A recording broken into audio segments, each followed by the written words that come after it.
right, and welcome back to the brand new episode of Galaxy of Film. This week we are, of course, live here. Danilo, how are you doing, man? It feels great to get you back on for this episode. Yeah, dude, I'm doing good, man. Hanging in there, hanging out. Always fun Okay. time in the beast. Yeah. But yeah. Enjoying life. What's been going on lately with you? It's been a couple weeks since you've been on. Last you came on for some Martin Scorsese a few weeks ago. Yeah, I did. I did indeed. I was gonna go back to the theater and watch that movie, but I'm like, I just don't have 3 hours that I want to chunk out again in my life. But I did chunk out 3 hours to watch The Irishman. I'm doing good, man. Hanging in. I don't know, dude. I still like that movie. I don't know what it is. I think it was just the time that I watched it that one day. Like, I feel like it has sentimental value. Mm-hmm. But yeah, so I did that. Onto my first ever mug night out here. Thursday night, you go out, you get a free mug because like White Claw does some sponsoring, or some alcohol brand does some sponsoring at some bar down here. So I went to one of those, had a blast. Had a few too many mugs, but just had a great time on. Yeah, dude, you put the vodka cran in those mugs, it gets pretty dangerous. Other than that, dude, been doing some teaching still, hanging out, all that fun stuff. Now the next fun part is looking for a new place to live for next year. Yeah, I know that's right, dude. Okay, Jesus. yeah, especially something that's like affordable, like Dang, man! Whatever. Finally leaving the bird's nest from the beast. The OG spot. No, I just have to find something close in the bird's nest for another year. No. That's like in my budget. Yeah, Sick one. I know. What can you do though? But other than that, I've been having a blast. Well, good to get you back on for this week, man. I know this is an episode you've been quite excited for a long time, actually. You've been suggesting we do the Hunger Games finally. And here we are for our Thanksgiving special this year, finally knocking them out, man. Finally. Because you have the box set, don't you? The 4K one? Yes, I do indeed, man. Yes, I do indeed. I had the books at one point too, but then I think they got lost in a move, or they're somewhere in a storage unit. I'm pretty sure, because I don't think I got rid of like all the hardcovers of it, because they were all the hardcover ones. I remember my mom even got me like a soft cover one, or like paperback one, and I was like, "No, mom, like go return that. Like I'm locked in for the Hunger Games. I want the hardcover one." Dang, so, yeah. Right. So this is one of the few things you've read. We'll get into it when we get more into it, but there are only about 3 series I actively have read growing up. But this one for special place in my heart, man, because of the movies. Gotcha, man. Okay. Well, thankfully we aren't alone this week. We got a very special guest star joining us this week. None other than my sister, actually, Kayla, aka KailaReads. How are you doing? I'm good. How are you? Great. It's good to get you on here finally. You've kind of seen me bring up Galaxy of Film since the very start of it. So here we are, 152 episodes deep, and finally get you on here. I know. It's about time. Right. So go ahead, tell us a bit about yourself, and tell us about your platform for your content as well. Okay. I'm Kayla. I'm a mom of 2, and that's pretty much the only thing I can really say about myself. I started a TikTok channel this year talking about books, and it kind of blew up a little bit, and yeah, it's just become a thing I do now. Okay. So what kind of books do you cover usually on your stuff? So typically fantasy, but a little bit of everything, like dark romance, regular romance. But I just talk about pretty much every book you can think of. Okay, so pretty much the stuff I'm not reading. yeah, exactly. More adult-based for sure. But I mean, I do YA too, so. Okay, very nice. Well, it's good to get you on here to talk some Hunger Games. I know we've also been playing this together for quite some time. We're going to go into it in a little bit later on in this episode, but we're doing a big giveaway. This is actually your idea whenever you pitch doing this episode. So, finally coming to fruition over here, and good stuff going on Galaxy of Film. So, hell yeah, guys.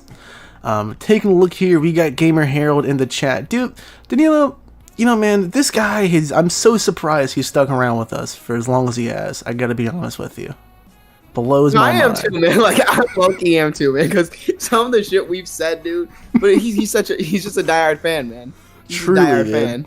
one of a kind, dude. The world does not deserve Harold Dyson, I'll tell you that much. Dude, it was his birthday the other day. Did you see that? Yeah, I told him happy birthday, man, of course. Yeah, big his birthday today? No, it was the other day. The other day. Okay. Yeah. Happy late birthday. There we go. Shout out to you, Gamer Harold. One of the desktop G's we have here at Galaxy of Film. Always, man. Always. He watched those early day live streams. I'll never forget that. I don't know what we were even talking about or doing. But it was also at like 1 a.m. in the morning too, which is wild. Yeah, those Instagram ones, dude, that was wild. That was crazy. What a diehard fan, man. What a diehard fan. Absolutely, man. Absolutely. Quick little announcements real quick for our weekly listeners. This week, actually today, as of the time of doing this live stream, but 2 days ago, if you're listening to this on the podcast platforms, Awards Bait Episode 5 is now out, guys, as well as our newest short film, No Vex, which can be found on our YouTube channel and on our website, galaxyfilm.com. Last week, Dakari did an LFG talking, or excuse me, not Dakari, man, Brandon. They keep switching up back and forth, bro. They keep going back. But we got Brandon last week talking the Marvels. I know he had a time with that one. Say again? You went to go see it? Yeah, he went to go see it. I did not know that, man. Yeah. Okay. I got to listen to it, man. Last week on the main show as well, we had a very special episode of Scott Zacharin, producer and director of Creating Realm Lazar. He's also the director of Shamim's new film, The Autograph King. So both of them came on to kind of introduce the documentary and to kind of discuss Creating Realm Lazar. So check that episode out as well. And link down below for the GoFundMe for my next film, Goonies in Agony. We're making some good traction on this, making some good progress. Got some new cast and crew lined up for this piece, and I could not be more excited to shoot it, bro. This is, like you said the other day on the film, bro, this is my Kenlia's Curse. This is the biggest project we've had so far. We're looking at like a full week of consistent shooting, which is going to be absolutely crazy, but I could not be more excited for it. We're getting Sorrentino down, dude. And again, just like Harold, how he blows my mind, how we've like swindled these random people into following us for so long. I can't believe this random fucking dude I met outside of Star Wars Celebration for the third time, whatever, if you want to count you and Curtis, are now coming on another project with me, dude. So shout out to Sorrentino over at Super Live Adventure. And I can't wait to work with him in this piece as well, man. It's gonna be awesome. Tell him to bring down Two Bros Pizza, dude. I miss that place so much. Yeah, man. I was thinking about that the other day. That spot's so fucking good. It was. I don't know if it was just the night, but it was great pizza, man. Like I've never had pizza better than that. Besides Little Caesars, of course, but still. I know that's Little right. Caesars. Yeah. I disagree. Hey, don't ruin our sponsorship here, okay? There goes our Okay.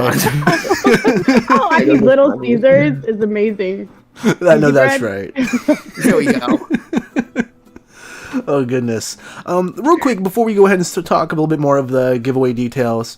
Now, Daniela, this is a segment we used to kind of do back early on in the early days of the podcast, and I don't really do it much, especially since you've left. But I'm curious, because you haven't been on super much lately. What are some recent things you've watched? I recently saw Priscilla in theaters. Yeah, dude, I'm upset. I didn't know it was coming out that soon. I would have like chunked out some time to like go see it when I was gonna go see Songbirds. So I never went to go see it, but maybe Thanksgiving when I'm home.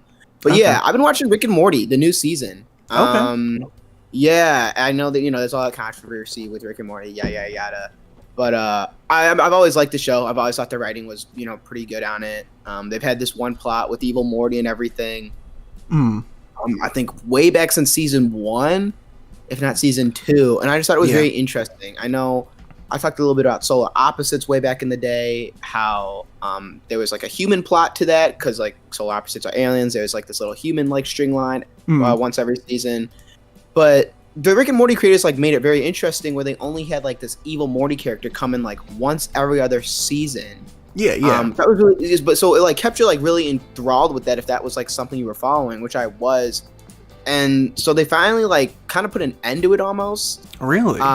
Yeah, just the other day, actually, like just last week's episode, not like this past Sunday, so like I guess 2 weeks ago, Sunday night's episode, and I was blown away by it. The writing is still, in my opinion, up there as some of the best writing to date when it comes to animation and just television in general. I thought it had everything. We even saw them bump up the budget with animation. Remember how in the Rebels they did Depth of Field? Yeah. Yeah, they did that with Rick and Morty, and I've never seen that. That's funky. It was like, it actually caught me off guard, and I was like, what are we doing here? But amazing episode, amazing writing, amazing like that.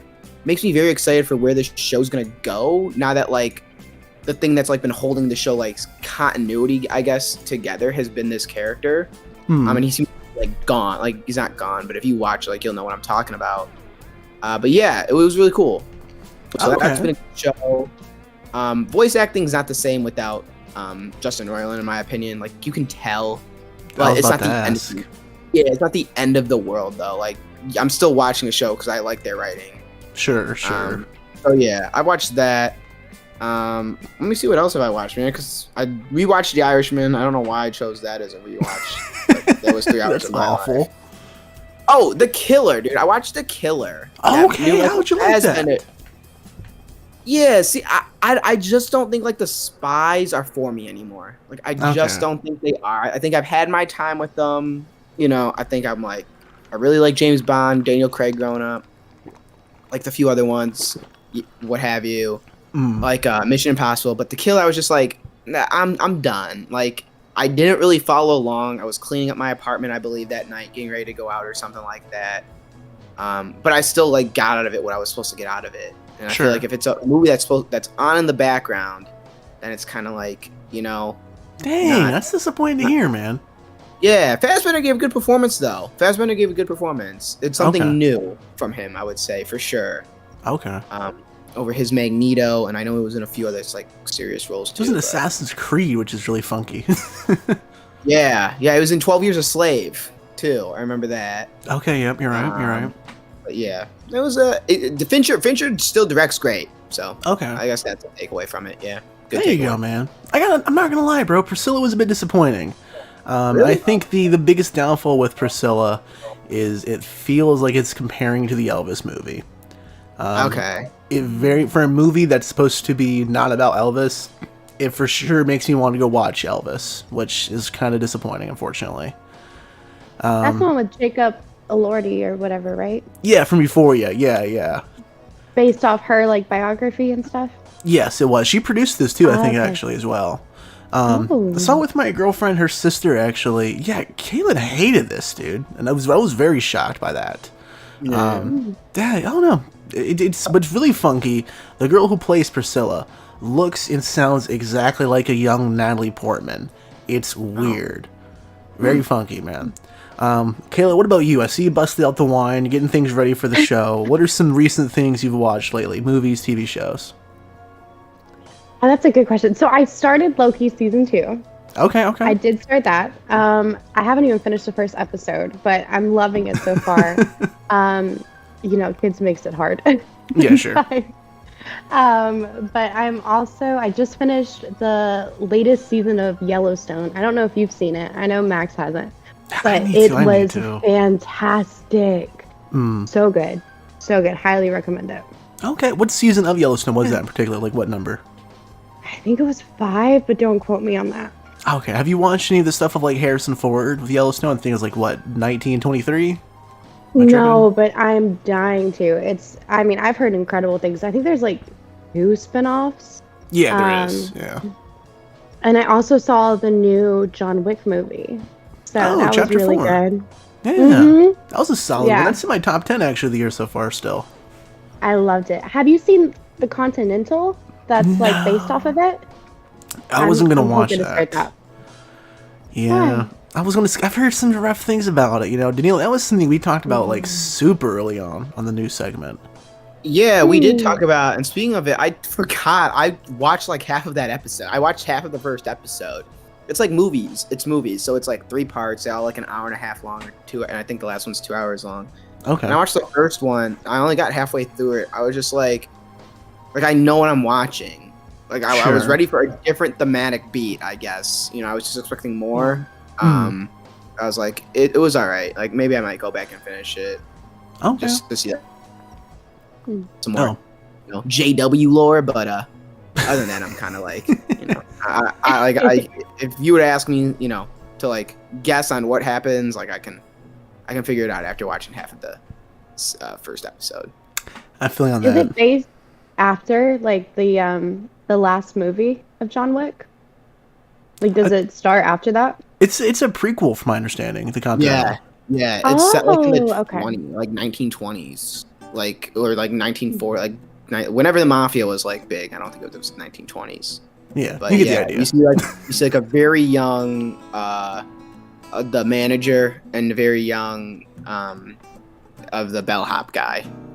Oh, really? That's kind of Oh, cool. Some okay. recurring characters. Yeah. Okay. Yeah, they did a good job with casting the young bellhop guy. Not so much the manager though. I was kind of like, he sort of looks like him, but Yeah. not really. Gotcha. Dang, man.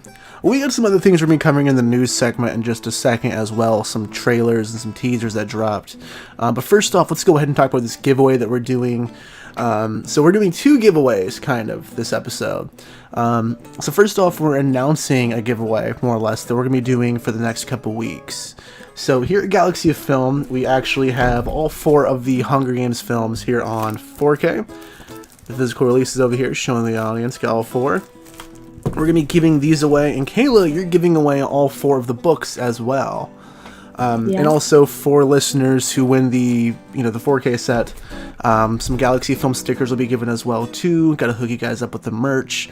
But Kayla, go ahead and tell our listeners how they can win both of these items, basically, both of these packages. Yes. So make sure you're following all of us on social media. So preferably make sure you're subscribing to Galaxy of Film's YouTube channel if you're not already. Follow me on TikTok or Instagram, but TikTok preferred. And yeah, just like and comment, and if you can, share. That's it. Absolutely. So make sure you're going ahead, like I said, subscribe to Galaxy of Film, following Kayla over on TikTok preferably, but make sure you comment so we can keep track of these guys. Comment done, but also comment down below what your favorite Hunger Games movie is so we know it's legit. Let us know down in the comments below just to enter. Simple as that. You should already be subscribed to Galaxy of Film. What are you guys doing already? Come on, get it together, guys. But we got some other things we're giving away too. Danilo, you have a digital copy of the 4Ks for all the films we're giving away randomly in this episode as well. Is that correct?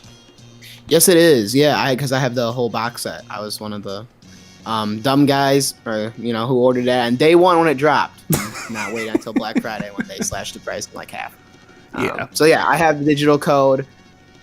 Word of warning, I don't know if it still works. It says it expired earlier this year, but I'll still read out the code during this episode, and if it works, it works. So lucky for you. So just try it. You never know. Yeah, it should work, dude, because even if they expired, as long as within the same year, they work for Voodoo.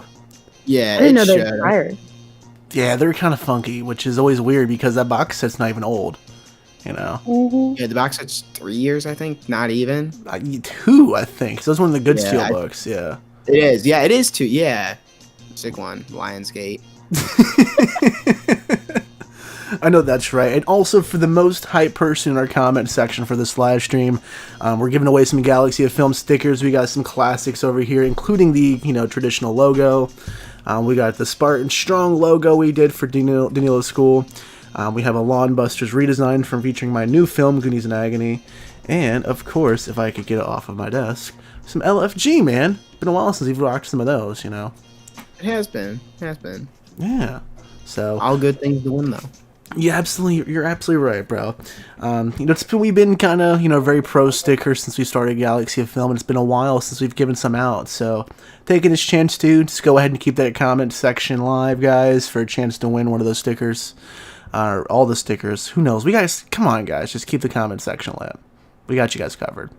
But let's go ahead and talk news for this week. We got some new trailers over here. First up, man. This is something we've kind of talked about a few times in the podcast recently. A few weeks ago, specifically with Johnny Zuko on here. But Terrifier 3, the trailer's been out. It's a Christmas movie. What are your thoughts on this? Have you had a chance to watch this one? I'm happy, dude. There is just something I love about Christmas. Christmas to me is the best holiday there is. Nothing compares to Christmas. I'm a Christmas kid. Shout out to you, Tanix. Dude, speaking of family, dude, Tanix was repping the Galaxy of Film, Spartan Strong Galaxy of Film shirt we made when she came up for homecoming weekend. We had her and our Oma up. Yeah, she ripped out to the bar, dude. We took her to that Irish bar, dude. She Dublin's? Yeah, we took her to Dublin, dude, and she was repping it with a bottle of wine. There you go. Anyway, though, man. So I'm a Christmas person because of that. Love Christmas, love it. Okay. But there's one thing I truly hate about Christmas. and it's those sappy ass Christmas movies, man. But if you tell me like we're gonna have a murderer happen on Christmas, there's gonna be a famine on Christmas, like Krampus, that Krampus movie, dude. Yeah. One of the greatest movies of all time because it like just destroys the holiday spirit for some people. So Terrifier 3 being on Christmas, I think is golden. I don't know who thought of that. I don't know if it was the writer, the studio. Big shout out to them, dude. That has to be the most funniest like thing they've ever are doing with this character, for sure. Because just the way he is, the brutal kills that he has, all that fun stuff. Just the stupid like Art the Clown, quote unquote, like jokes he does, I guess, during the movie is always hilarious. So yeah, like I'm pumped. Like I'm so pumped that this is during Christmas time. Like it couldn't for the horror fans. I think it's gonna be bringing in good numbers if it gets that box office release again. Yeah, especially, dude. Especially because we just had the re-release for Terrifier 2 in theaters like 2-3 weeks ago. So definitely the interest is there for sure. For sure. We'll see. Kayla, have you had a chance to watch either of the Terrifier films? I don't imagine these are on your radar necessarily. I've never even heard of them. No, not at all. Probably a good thing. Keep these movies away from my niece and nephew, please. I'll watch them after they're in bed. Probably not in the same house, dog. These are rough. Oh, Middle really? of the day. Yeah. These they all there at school. So I'm assuming you haven't seen the trailer for the third one, right? No, is that the one with Addison Rae? I saw something about that recently. Oh, wow. Creamy. I'm assuming not based off your reaction. No, not at all. Not at all. Okay. Do you know that movie's actually doing pretty good in theaters? Oh, really? Yeah, dude. It like has like a 76 or something, or 60 on Rotten Tomatoes, I think. But I'm not a one-hit wonder, okay? Yeah. All right, man. Well, up next, we have another trailer as well for actually a live action adaptation of something going on here. Avatar: The Last Airbender. Netflix has been kind of on a spurt of doing these weird live action anime pieces for the past couple years. We've seen that One Piece, Death Note, and I think there was another one, if I'm not mistaken, Danilo. But the newest one is Last Airbender. Right, yeah. This has been kind of controversial because the original people were on it, and then they backed out, and now they're not on it at all. But it looks damn good, surprisingly. What are your thoughts on this one? I'll never forget, dude, having that uncrustable pizza at Mulberry Way Drive out in Macomb County, watching that season finale, man, when I was like 6 or 5 years old. One of the greatest moments I still have still can think of from my childhood. I love that show. I love the people behind it. I thought it was amazing writings. Of course, it's a fucking book series, but who's gonna read that? But anyway, though, man, it looks really, really good. It looks really good. My only concern is Netflix, whoever does their trailers, is getting paid bucks because almost every trailer Netflix drops for a big IP or a big movie, so to speak, that they know that like this is gonna make it looks good. Yeah, come on. But there's just something once you turn it on and you get the rainbows flickering and the dun dun and then the Netflix original. yeah. You're kind of like, well, this is gonna be like pretty mid or just the worst thing I've watched. So I'm very excited to see how they sound, how it looks like, more of that. Just see like what kind of story elements are they hitting? Like, are we doing a Lion King shot for shot? But this is a movie, isn't it? No, this is a series. Okay, yeah. So are they doing like a Lion King shot for shot, like how the animated thing looks? Because then there wouldn't be any like problems of like, oh, I don't like it. It would just be if you don't like the actors. But I don't know. I also found some of the actors like looking like the words like kind of stale. Like just kind of like meh, like he's giving a half-assed performance. Yeah, I could see it, man. Like, I don't know. I'm really happy the costume design, it kind of embraces the corniness of the show for sure. I think everyone's designs looks really, really cool, especially seeing like Appa. But yeah, I'm really curious to see on if this is going to be like a Lion King situation, because I think that's the easiest thing to compare it to, especially with it taking, for better for worse, the designs and bringing them so faithfully to the big screen, kind of, or to the silver screen. Yeah, You yeah. know? So who knows? You know, we'll have to see it for sure. But I'm very surprised by the trailer. You know, I was not expecting to be impressed by this one at all. But Kayla, have you had a chance to watch this trailer? Are you already a Last Airbender fan? Like, where are you at with the series? Oh, I actually have never seen The Last Airbender, but I've heard incredible things about it, so I Okay. need to see it. It's definitely on my like to be watched. But I haven't seen the trailer. Okay. I didn't hear very good things about the Lion King live Yeah. movie, so I'm curious to see how that goes. But I mean, I'm definitely interested. Okay, gotcha. And now next is a trailer that I'm kind of, you know, like guiltily excited for, Danilo. Oh God, dude. No, I'm excited for this one, man. I love these as a kid. We're getting a new Garfield wait. movie. Oh, never mind, dude. Never mind. I thought we were. Never mind. My bad. Sick one. Now we're getting a new Garfield movie, but Chris Pratt is Garfield, which is a little bit weird. You know, obviously 2014 was like the year of Chris Pratt, dude. You know, just kind of in everything. And it's weird because recently he's kind of making almost a comeback, almost 10 years later. So he's Garfield in this after being Mario. I think this one is bugs me though for his voice. It doesn't sound too much like Bill Murray's, you know, from the 2004 movie, which I'm a big fan of. But you know, I'll watch it. I liked a lot of the Garfield cartoons and some of the like 2.5D animated stuff I used to rent from like Blockbuster, where it was like the kind of chunky. Oh yeah. No, I know what you're talking about. Yeah, yeah. Yeah, it was like a weird mix of trying to be 3D, but it just quite can't at this point. I watched a lot of those from Blockbuster, man. So I'm excited for a new Garfield movie. I definitely would watch this, probably like opening week for the hell of it. What are your thoughts on this, Danilo? I was never a Garfield kid, man. I just never got into it. I know more of Garfield from the comics and a newspaper because I read that when I was a kid than I do like Okay. him as a TV show. So like it'll be interesting to see. I wonder like how the voice will go over, you know, once the movie's out and everything like that. Yeah, I don't know if I'm gonna go see this like opening day. Fake fan, dude. Fake fan. Probably not. Sorry, man. Probably not. And Kayla, what about you? Are you a Garfield fan at all? I actually agree with Danilo. Like I used to read it in like the newspapers, like Sunday mornings with my grandma, but that's it. Never seen it. Really? You never Yeah. see the Bill Murray ones? Oh, what? No, we have to watch it now. Tale of Make it, Two like, a Kitties thing. is so good. So good. Yep. Brings Lot back R memories, into it. dude. All right, we got one last trailer to talk about this week.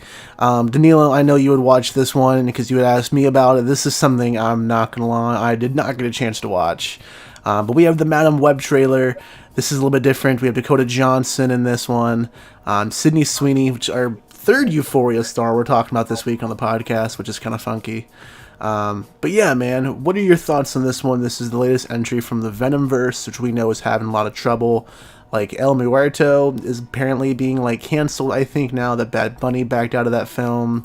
Venom 3 is still whatever the fuck at this point. What are your thoughts on this? I like Dakota Johnson. I'll go see it probably because of that reason and that reason only. Yeah. But this looks like this just doesn't look good, man. Like I just don't get it. Like I get it and I don't get it at the same time of Sydney Sweeney's hype. She just seems like she's one of those Addison Rae girls who it's like you have a good agent. Like you have a good agent. Like that's all you got. Because what I saw in here was just bland. I think I'm just done with it. Like I think I'm really just done with the Marvel, done with the Star Wars. That's coming after I've just finished Loki season 2. And, you know, that was all right. But and kept up with that show. But yeah, like I'm gonna be picky now. I think I'm gonna be picky with what I'm gonna go spend my hard-earned money on in a theater. And I don't know if Madam Web's gonna be it. I feel you on that. Okay. Yeah, well, like seeing Ben Wyatt in it though is pretty cool though from Parks and Rec. He's supposed to be. Oh well, he's supposed to be Ben. Like he's supposed to be Uncle Ben. Like so, I don't get like what time this period even is in as well. And they cast someone else's Aunt May. Oh. So you're like, okay, is Tommy H making a cameo in this, or what the hell's going on? You know? Yeah. Where's the boy Andrew? Yeah, like I just don't get what they're doing over there. Okay. But I feel like on that, man. I love Dakota Johnson's Johnson, great. man. Yeah, Dakota Johnson's pop off. Love Dakota Jansen. My girlfriend's mom, she loves the 50 Shades movies and was raving about them, dude. Really? That's all she Shout out talks to about her. Dakota Johnson for. It's funny. But, you know, we love her for Cha-Cha, of course. Yeah. But I watched. Did you watch the 50 Shades of Grey movies? No, I have not. No, I Heck haven't. yeah. That's like a coming of age thing, man. That's a It's a what? coming You of cut out age for a thing you had to second. do. Oh, I said that's a coming of age thing you had to do out in whenever they came out. I watched all of them, man.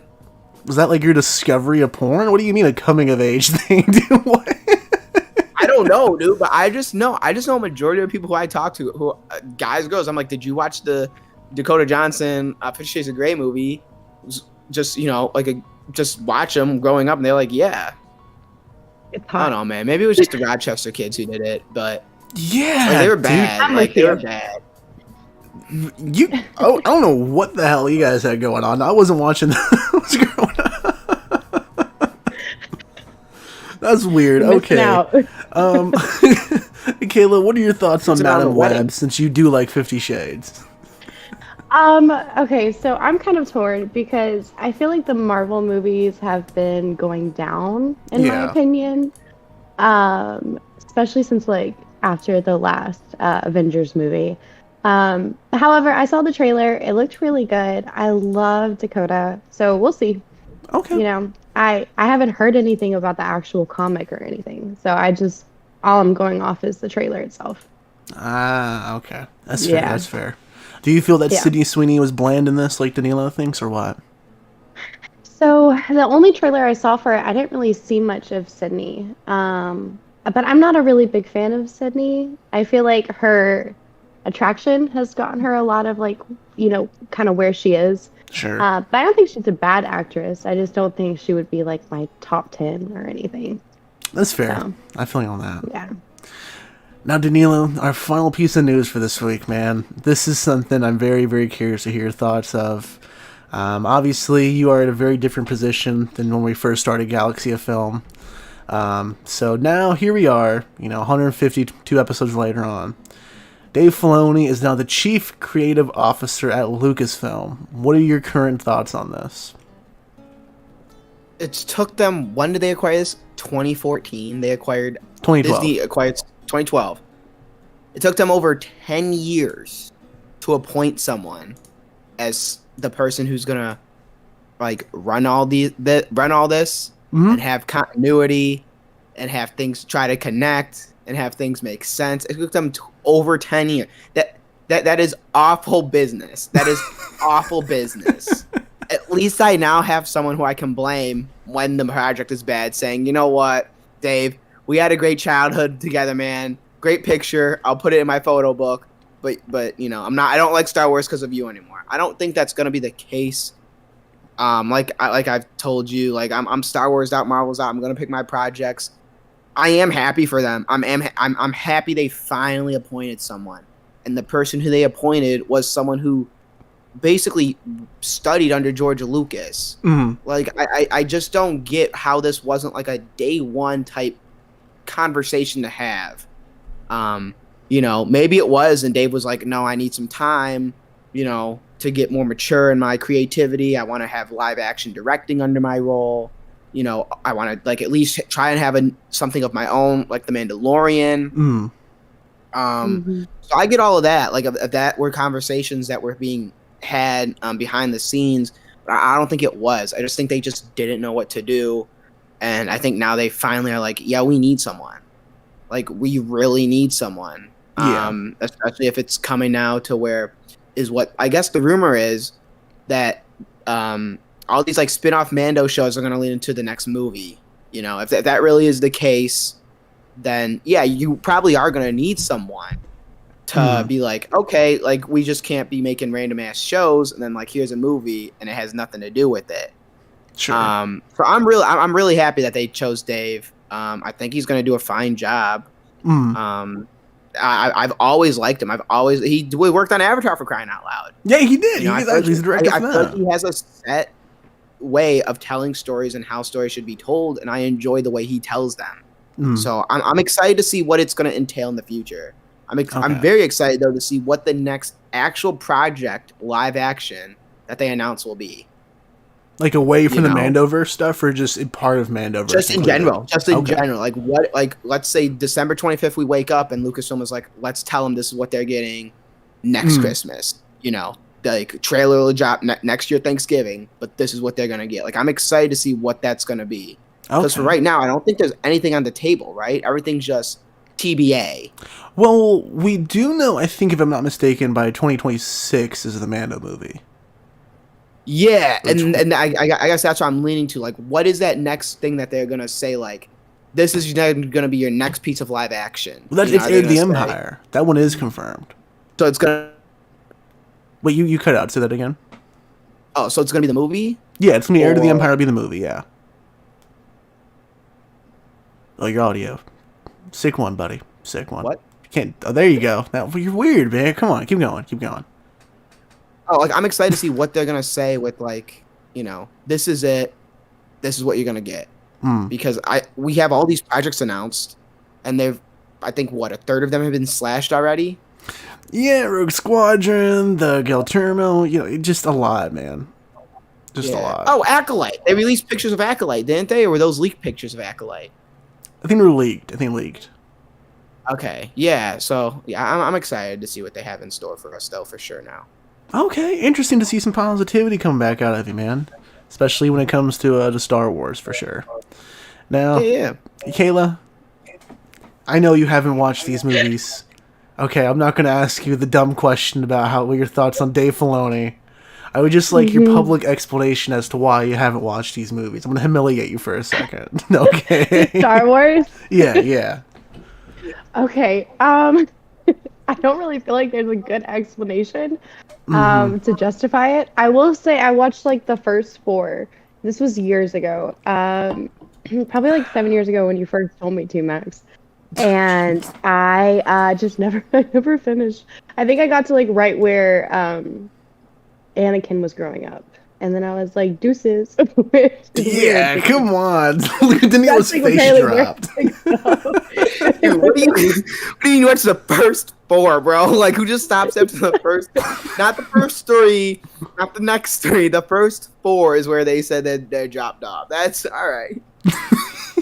Yeah. You can go ahead and roast me. Oh, yeah. Yeah, we're planning on it. Don't worry about it. That's awful. Everyone in the comment section, drop a comment telling Kayla how awful that is. We should play Star Wars bingo, man, on sentences that we never thought our guests would say. Oh, yeah. And that'll be one sentence. That'll be one sentence. Yeah, then the next one could be... first 4 Star Wars movies. The next one could be someone calling it a croissant. Don't worry. Yeah. Oh, goodness. Before we go ahead and start talking about shows real quick, I did go ahead and put out a poll on YouTube today asking everyone what their favorite Hunger Games movies are, so kind of bringing spotlight to that. We got 17% of people said the original Hunger Games. The second film we got, 67% for Catching Fire. Mockingjay Part 1 got 0%, and Part 2 got 17% as well. So, yeah. Wow, that's crazy, though. That surprises me. Really? I kind of agree with it. Yeah, I like 2. I like 2 as well, man. Yeah, I don't know. Something just about... I don't know. It's just a great story. It's just a great story, man. Yeah. Are you talking about Part 2 or the second, like Catching Fire? Catching Fire. Oh, Catching Fire, yeah. Oh, I loved Catching Fire. Okay, I'm surprised it's at 2, not 1. No, it is number 1. 67%. Oh, it is? Yeah. Yeah. Okay. I was right I then. was like, okay. I thought you said the first one was at number 1. No, it's a 17%, bro. Come on, follow Oh along. yeah, dude. Like fuck off. Yeah, exactly, man. Everyone loves catching fire. All right.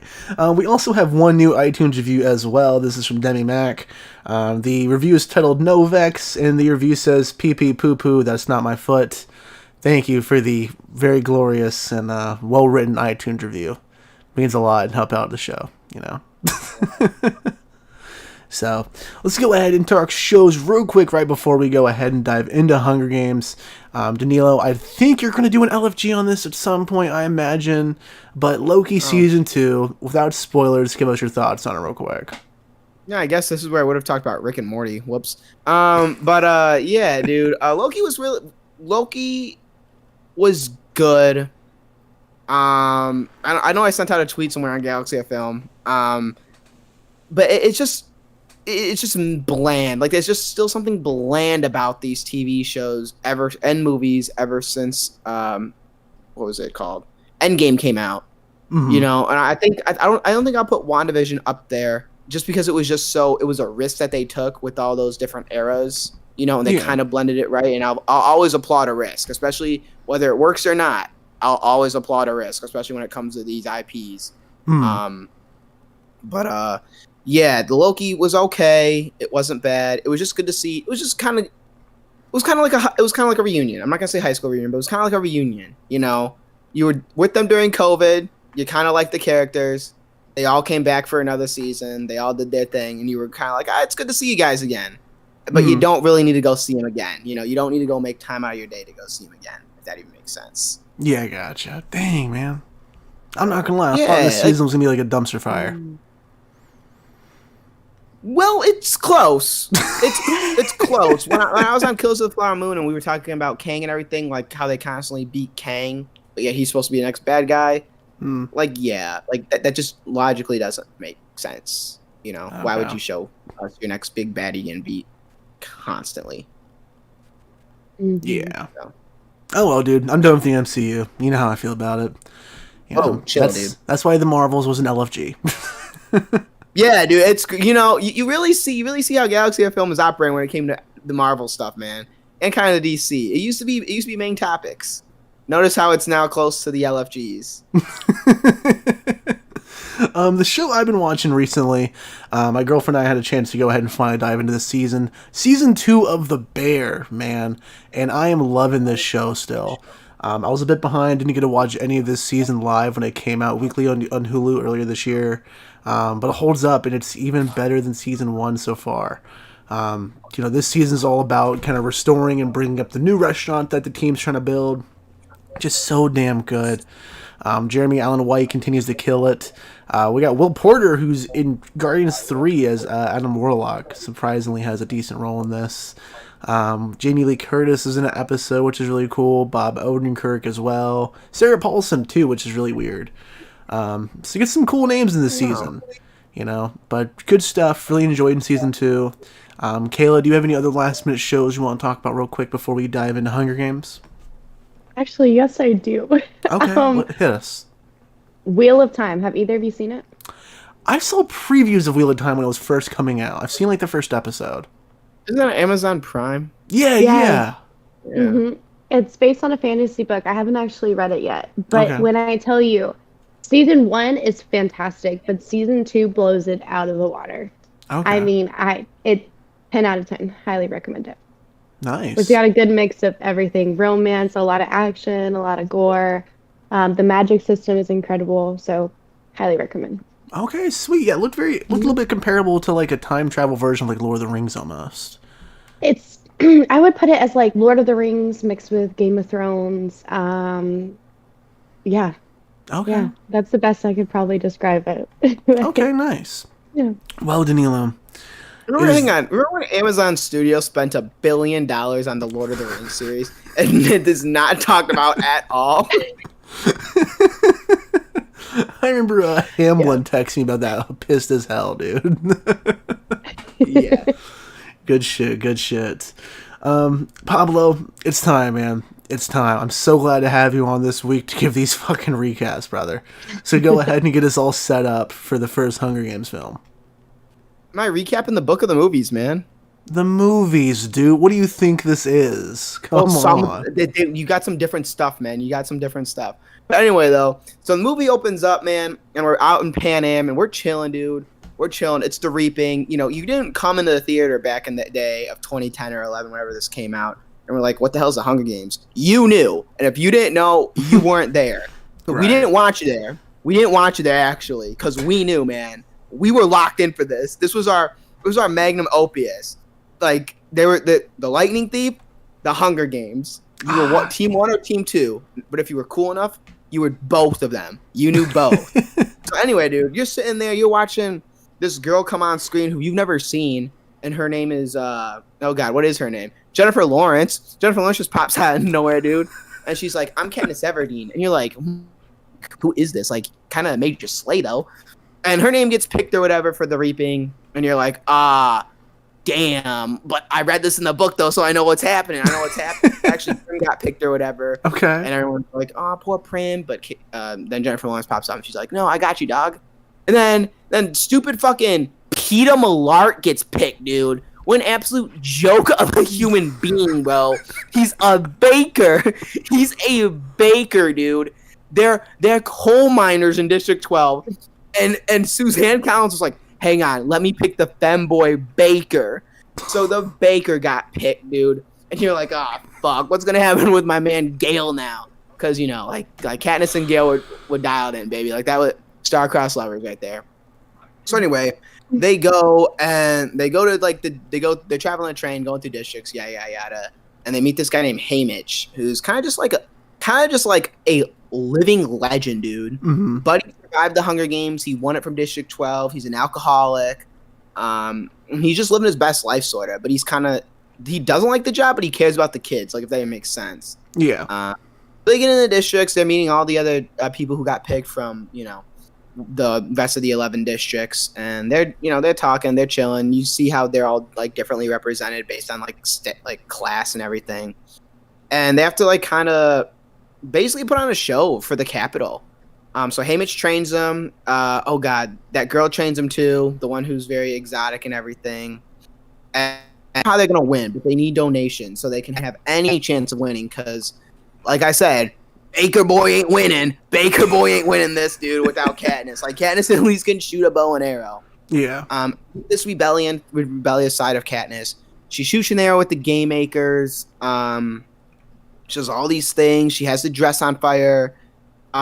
She sings. She's very much of, like, uprising, so to speak. Mm-hmm. And Capitol doesn't like that. They see that that's a big problem that they might have to sort out in the end. So they kind of do everything to try and make sure she gets killed in the games, make sure no donations go to her. But everyone likes her. Like, everyone just likes her because they're not used to seeing that. And, you know, just like how when you're not used to seeing stuff, you kind of like, well, you're you're actually all right. Like, I get down with you. So her and Katniss and, what is it? Just, you know, have a little makeout sesh, dude, on camera. And you're like, oh, God. And then he's like, yeah, we're pregnant. And then you're like, oh, Jesus, dude. Like, I know you're not. Dude. Like, if you were us watching, you knew, bro. You knew based on her interactions. Like, there ain't no way. But anyway, dog, like, they're chilling. And they're doing whatever. They go into the games. And she has a friend named, like, Rue or whatever, who she's kind of, like, watching out with. And you're like, oh, good for her. Good for her. And they're going to the games. Everyone's getting shot. Everyone's dying. The games are happening. What happened? Y, Z. Big pivotal point is where Rue dies. You know, and that's where you see the uprising really start to happen of, like, hey, Katniss is done with this. Like, Katniss is now pissed. She was pissed that her sister got picked. She's pissed now because this was, like, quote unquote, her symbolic sister dying. She was like, fuck this. She did a little, like, and you're like, oh shit, what the hell's happening, bro? And, you know, they all kind of, like, they're locking in. We see a little bit of an uprising too happening once Rue dies as well. A little bit. 8, right? I think so. Yeah, we're gonna go with that. Yeah, like I said, dude, one of the only books I read. So, like, I kind of know more than the average Joe on this one. Yeah, for once, buddy. So anyway, though, dude, they're doing that. Snow's like, he doesn't give a fuck. Game makers are like, we don't give a fuck. But now we see that people are rooting for Katniss to win this. Mm. And the game maker knows well, if we're gonna have any shot of continuing this, we're gonna need to make sure that she survives up almost until the end. She can die at the end, is what Snow says, but for her to get to that point, you know, it's like, we need you. We need to make sure like there's something to hope for still. So game goes on. Dude dies or whatever. They kill him. They kill the guy from, I think it's District 1, basically. Or he was the brute guy or whatever. And so yada yada yada. You find out then at the end of the thing that there's a little cheating going on. So the game maker had to eat had to eat the berries and die. New game maker came in, Seymour. Snow's upset. Snow's like, how the fuck did we let this happen? But he had to let it happen, or else he knew there was going to be even more problems. But he was kind of like, you know, like, never come back again. And Hamish was like, yeah, like, good job, guys, proud of you. And it was the first time they let two people from the same district win. So yeah. Well, two people win, period. You know. Yeah. And if you win, you're kind of like, luck is you don't have to go back. Basically, yeah. That's what your thing is. But then catching fire happened. Yep. So, Danila, when was the first time you watched this one? Because obviously we're the same age range. Well, we all are in our mid-20s. But like, we were in what, 6th grade when Hunger Games came out, dude. This kind of took over at least my school for sure. What about you with like you growing up with Hunger Games? Yeah, I'm pretty sure I was a first weekend. I was there. I was at the AMC Forum 30, baby. Millstone 14 for me, dog. I remember it. Yeah. Yep. Dang. I didn't dress up like some people did, but I was there. Yeah, I was there in my little Han Solo outfit for Hunger Games. Yeah. Kayla, what about you? When was the first time you watched the original Hunger Games? Like the day it came out. Okay, so this was a theater experience for you too? Mm-hmm. Yeah, I had read the books religiously. Like, that was my childhood, was the Hunger Games, Divergent series. Okay, gotcha. Percy Jackson. Yeah, so it was a big moment. So when was the first time you read the book for the first Hunger Games then? I think it was 12 or 13.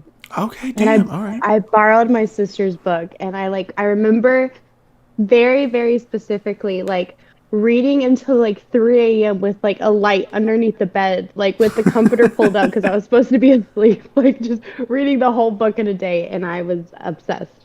Wow. See, I was over there playing Mario Party DS under my covers. You were reading Hunger Games like a nerd. All right. Yeah, I mean, I was doing that too, but yeah. Okay. And Danilo, obviously you've been very vocal on the podcast since day one. You just can't read flat out. Yeah, there's no passion there. I don't know what happened, but there's none. But let me tell you, when I was that kid, man, I don't know who it was. I think it was some girl who had one of these fucking books, and I was like, well, let me read it to see what the hell the hype's about. Sure. As your 6th grade and 5th grade, 4th grade self does, because whenever it came out, that's when I read it. Mm-hmm. And I was locked in, man. I've never been more like I had a clip that attached to the back of the book that would the light went over it, so you didn't have to hold the light. Like, you were hands free with the light. Yeah, I know what you're talking about. Little book lawyer. I was reading, dude. Like, I was just grinding. Like, I was into it. I was so into it. I don't know what it was about Katniss Everdeen and the I think it was the dystopia. I think up until that point we haven't had a dystopia that could be youth. I don't want to say euthanized because that wouldn't be the right English word to use, but that's like what it was. It was like a euthanized dystopia, and for once. So it was so cool to see that. Almost, it was not believable, but it was there was just so much world building they did with the words that were on that page, man. Like, I'll never forget reading about Pan Am and the districts and everything, and I'm always trying to think. I was like, do they mean Panama? Like, are they talking about Panama, dude? but no, they weren't. It was like a totally different country and everything. And there was lore to why they do this, because it wasn't the first one they did. They started off with the book saying this isn't the first reaping we're having. Yeah, it's the 74th. Mm-hmm. So how? Yeah. So you're telling me it is for 74 years prior? And I was a big politics guy. And there was a lot of politics in this book with the whole snow districts and everything like that. So no, I read this as soon as it came out. I think because of some girl, but I fell in love with it. It's funny you mentioned that, dude. Yeah, this was funky, seeing like how like it blew up from almost like a franchise, but it wasn't quite a franchise. Like it was a very contained series, thankfully. You know, now that we're 10 years almost done with the series, we've kind of now dove into spin-offs and whatnot, and I guess it is becoming a franchise. We'll kind of discuss that later on about the movie. But at the time, dude, this is weird. You know, it was this new thing coming out. It was its own series. Yet, it still, to me, always felt one step behind Harry Potter, almost. And I say that mainly because of Mockingjay being put in the two movies, just like Deathly Hallows and whatnot. But I mean, like, this was coming out right when Harry Potter was finishing up, so it felt like a safe time frame to kind of do so. Because, you know, a lot of these, like, young adult, like, adaptation films or adaptations, like, it's almost like a King of the Hill battle when they're coming out back to back. You know, Divergent, I feel like, didn't do as well because it had Hunger Games to compete with, you know. It's definitely The one of books are so much better. See, I never read anything about Divergent. I never got into it, thankfully. A million times better. So much change too. Well, that's a whole different topic. Okay, gotcha. But yeah, this one always just fell one step behind Harry Potter for me. So I did see this, I think, opening weekend as well. I was blown away by this first one. But I think more vividly than remember watching it in theaters, like that memory, I remember seeing it on like rerun on TV quite a bit the next year or so. Like I remember catching this halfway on TV with Xavier from CV12, like my original you, Danilo. You know, and we, just like it was a Star Wars movie, sat down and watched half of it like it was nothing, you know, and just in the middle of the movie. So yeah, this first one's definitely, it holds up in my opinion. Let's go ahead and talk about some stand-up moments for it. I really, really enjoy kind of seeing like the whole Tracker Jacker sequence in particular. That's where this movie starts to take a turn, where we see that relationship with Rue start to build. Because we kind of knew that once we see the character early on in the film, once she's selected for the reaping itself, like, ah, shit, a kid's gonna die, you know? Like, it's quite clearly implied only one person's getting out of this thing. But then to see that there's gonna be a relationship established was something else for sure. What were some standout moments of this first film for you, Kayla, off the top of your head? Honestly, I think I would have to say probably Rue. Just Okay. because, especially if you've already read the book, you know that Katniss sees a lot of Primrose in Rue. So she's very, very protective of her. And just like seeing that relationship build and like knowing what was going to happen, especially, was just heart-wrenching. But I think they definitely did that scene justice. For Okay. sure. So I think that and the sacrifice at the end, where they were willing to take the berries, is very like core memories for me. Really? So. That's okay. I Mhm. got you. Yeah, my biggest core memory of this movie is recognizing now that the first like 20 minutes is shaky as hell for no reason in this thing. The handheld work is all over the damn place. Danilo, what were some standout moments for you of this piece? Yeah, it's funny because it's almost the exact same. For sure, when Rue died, I thought they got it very, very close to the book, if not like spot on. Because I remember I read it, I like reread that passage a few times because it was just so like it pulled at your heartstrings at that point. Because you were a good 2/3 of the way book done. Like they kind of wrapped up the book as very much as fast as they wrapped up the end of that movie. So seeing that was very cool. And also the whole berries thing at the very end, where they made the game maker eat the berries. They never said he ate them. They never said he died. They just put him in a room with the berries. And I thought that was a very interesting, like, idea in a book to just have you then wonder. Because you see it in movies all the time. But that was the one time for me, I remember I read it in a book where it was like, okay, he has two options. He's either going to starve to death, he's going to eat the freaking berries and just kill himself. And like those are brutal options both ways you look at it. And it's like, wow, like, you know, like Mr. Snow, like Mr. Snow's up there now with like your top bad villains almost at the same time. So it was for sure that I rewatched these movies, I think last summer actually. I just plopped them all in for one weekend over in the 4K player. And you know, looking back at it now, I love when she shoots at the pig that they have, the roast or whatever. Yeah, so yeah, the apple. And she does that, and I think a lot of the flashbacks were good. Brett and Peta. Oh, when she's sitting out in the rain. I mean, yeah. Mm-hmm. Yeah. Just based on the book, like just based on my recollection of reading the book and how they described it. You know, I think they did it right in the movie, time-wise, editing-wise, I guess it would be called. Okay. I really feel like the book was pretty much like the movie portrayed the book perfectly. There was only one big part that was different, and that was in the movie, Katniss got the Mockingjay pen from Greasy Say in the black market, or Greasy Sal. And in the book, she got it from the mayor's daughter. So the mayor's daughter played a huge part actually in book 1. Mm-hmm. I heard about that. But it was they were practically the same though, so I loved that. Okay, well, let me ask you guys this in particular then, because I didn't read any of the books actually. Like I said, like I was always, mainly Harry Potter, which this guy. I know, man. Listen out. But is there anything about this that you don't like off the top of your head that may be affected by having read the book, like some other form of inaccuracy or anything like that?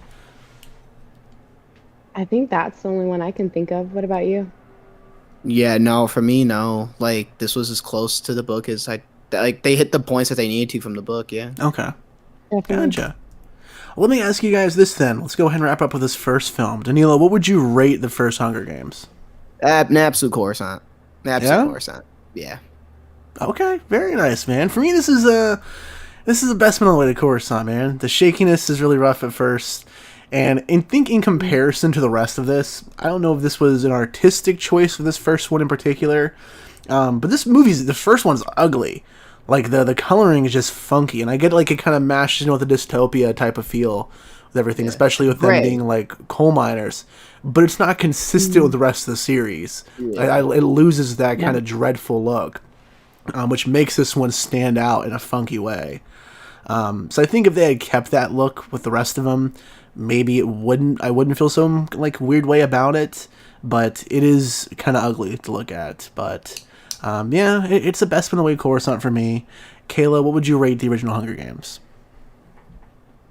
What exactly is your rating system? Like, I don't know the bread, but I can tell you, like, based off of 5. Give me 1 through 5 then.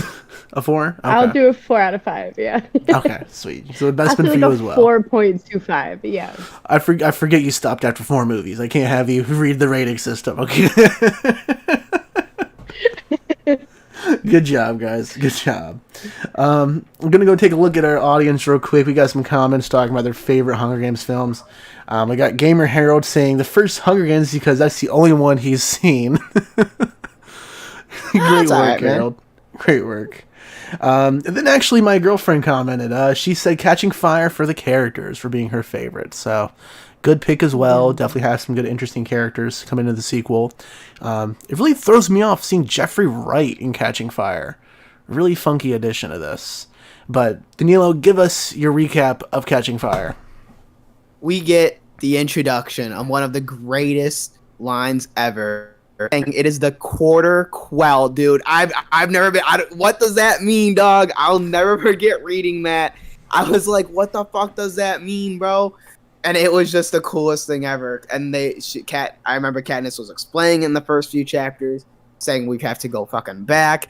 And she's like, oh shit. And I thought they were reading it also like Haymitch could get in the ring as well then. And you're like, oh my god, this is gonna be one of the coolest things ever if we throw Haymitch back in here reading it, man. Oh god, dude. There are very little memories that I have of me reading. And there are very little memories I have of me just loving stuff that I had read. The Hunger Games will always be top tier for me, man. So we get back into it, man. It's the quarter quell. Haymitch can get in. Everyone who won goes back in. People who haven't won are also put it in the pot and everything. And you're kind of like, oh, not fucking around anymore, dude. Like Snow got like someone got under his skin. Like he's pissed. Basically now at this point, and he sees that she's starting this rebellion, almost this instance of like, well, she stood up to the Capitol and she won, whether it be symbolically or through the games. Shit, maybe I can stand up to the Capitol and win as well. And we all know that the Capital X control everything. So we're going in, dude, and we get the people. They all get nominated again. We get some winners. We get some newbies. Basically, we get just Katniss and Peeta and a bunch of other people who we haven't met. Sure. So that's cool. We get the young kid, and we get the fucking grandma. And they kind of like rush it a bit. Not rush it. I don't think rushing is the right word. But they kind of speed the process along of showing the entertainment side of it. We go almost right to the games in Catching Fire.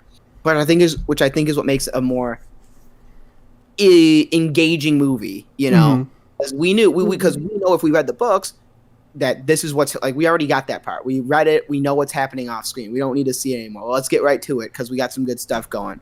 We get a new arena. We get all that fun shit, what have you. So yeah, Jeffrey Wright's in it. Seymour's now added to the Game Makers, and they're almost playing God now at this point. That's what they are playing. They're playing God. They can do whatever the hell they want in the first one, but not to this much extent. We see fog, we see trees, we see waves, we see them moving shit like a clock, all that fun stuff. We see it's a dome, everything like that. And so we had this young guy and this grandma who are working together with Jeffrey Wright and Katniss and Peeta.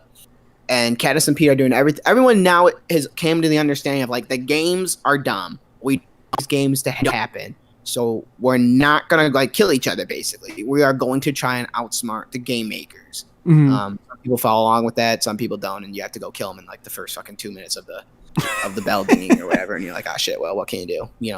Grow a pair. Grow a pair, guys. So anyway, though, all that fun stuff happens. We find out that the arena's like a clock. Basically, that's why there's lightning strike. We find out more and more about that. We get Peeta and Katniss more and more falling, quote unquote, like in love, I guess, so to speak, if that's what you would call it. We also get the grand guy hanging out, trying to survive and everything like that. Eventually it comes to an end where we get Katniss shoots an arrow or whatever at the fucking dome, and it like electrocutes the thing, and the games are then offline, and you're like, oh fuck, what the hell just happened? And the Game Makers come in, and they take Peeta, and then the rebels come in, and they take Katniss. And we find out at that one, well, Seymour Hoffman's actually the good guy. Good guy. He works for the rebels. You're like, wow, pretty cool. And then, that's it. It's like part 2 is like, oh, fuck, we got to go get Peeta. Yeah, basically. He's like, we got to go get Peeta, yeah. After pulling a Toy Story with the claw and grabbing him out. Yep. Yeah, man. This was... Don't we get more violence, too? I said, don't we get more violence with the Peacekeepers as well in this? Don't they start, don't we see them go down in districts and, get a little bit more aggressive towards people? And because, we see Ruth's family, they react to her death when they're in their district. And, they shoot one of the guys who does the whole finger thing. Yeah. This was, I gotta be honest with you, man, really weird to rewatch on this one. I've only seen Catching Fire once, and this was actually my first ever date. Really, really funky watching this one. The girl I was dating at the time, she unfortunately has passed away since then, so it's really weird watching this. But yeah, Catching Fire, this was a lot better than I remembered for some reason though. I do think it's probably my favorite of the 4 Hunger Games films itself. I love the fact that they kind of have to go back into the games, but there's a twist this time. I agree. It would have been really cool to see Haymitch kind of thrown into this as well. I do wish we had gotten that for at least part of this, to kind of see that dynamic in play. Because he's always talked about how much of a badass he was, kind of thing. And he has this charisma with him at this point, too. But we never see it fully in action, which kind of blows. Yeah, exactly. Yeah, I'm also a big fan of the clock stuff, man. Of the dome being basically whole clock system. It's like a big fucked up saw trap for the series. But yeah, when was the first time you watched this one, Danilo? Because I saw this in theaters, like I said. Opening weekend. I remember I went to go see it back again at the AMC Forum 30. Okay. Now, this one came out later. I feel like so the Hunger Games was made. It made its money. Then it was a year, I believe, or 2 years until they made this one. Just 1 year. Yeah.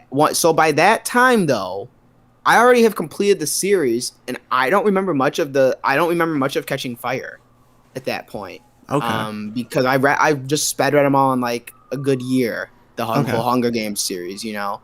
So I was like, Mhm. well, I don't really remember it, but it came back to me as I was like watching it when I was a kid or whatever.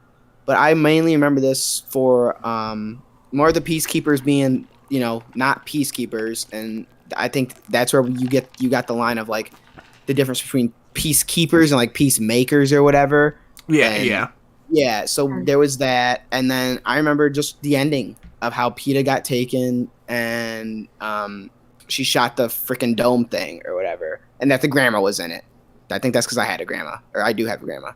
But yeah, that's all I remember. It's weird to remember that, dude. The guy kisses the grandma. Yeah, no, I know, dude. I know. You have Yeah, to read it. You have to read yeah. Like, reading it, you'll it. understand it. Yeah, but What's the connection of that? What? She's a mother figure to him. Like she's yeah. always been there for him. And she was willing to go in there knowing she was going to die because she wanted to save the other person. It's sweet. It's sad, but it's really sweet. So she kisses him on the lips, bro? Well, yeah, but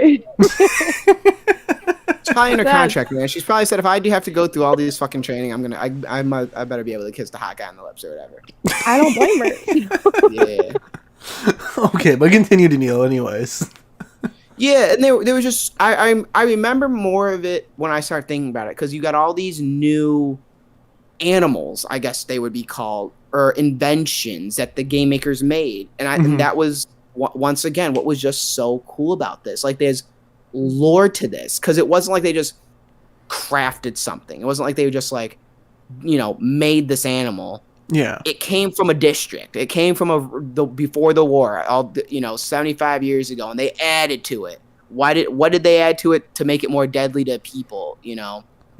Tracker jackers, the like humanoid things I remember, or even something that was like weird lore in the book if I remember correctly, and all that fun stuff. So it was cool to watch. I liked it. Okay. Okay. And Kayla, what about you? Did you have a chance to watch this in theaters as well, I assume? I did. Okay. Oh yeah, same as him. Like opening night, I was there. Okay. What were your initial reactions walking out of the theater from watching this? Like I was awestruck. I just, it was such a crucial, like, fundamental part of my childhood. Especially Okay. because, like, when I say I read that book religiously, that was like that and Harry Potter was like the book I read like once a year every year. Okay, gotcha. So yeah, it was amazing to see. Okay, very nice. For me, this is where I kind of fell off of Hunger Games, unfortunately. Like, I don't really know. I just didn't watch Mockingjay in theaters. Obviously, watched Ballad of Songbirds and Snakes in theaters. But yeah, I've been literally into it this episode. Had no clue how this series ended. This was as much exposure as I had, which is really funky looking back on it. Let's go ahead and talk about some things that we didn't particularly like about this movie. Danilo, what are something that stands out with you of reflecting this one? Nothing really. I guess when I was a kid, I was just like, well, I guess they could have done more showing of like the entertainment before we got into the games. But like I said in my recap, like by that point, like I read the book, I know how it all goes, so I don't always need to see that. And we saw the most important part of it was where they all stood together and were like, "We're pregnant. She can't go do this," Yeah. So yeah, I really didn't have a problem with it. Okay, that's fair enough. And Kayla, about you? Any gripes with this one in particular?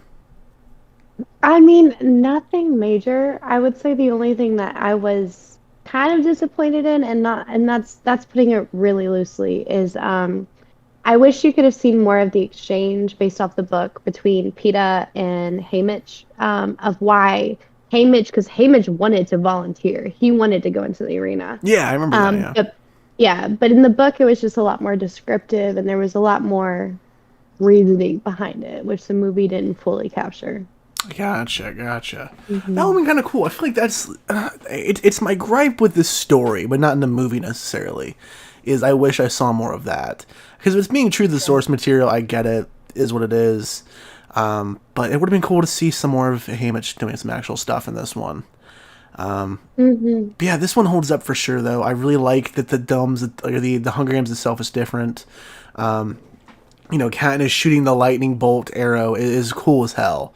Definitely one of like the most badass moments in this entire series, I'd argue. But catching fire, man, like this one holds up very, very well, surprisingly. Danilo, what would you rate this one? Probably a Death Star, man.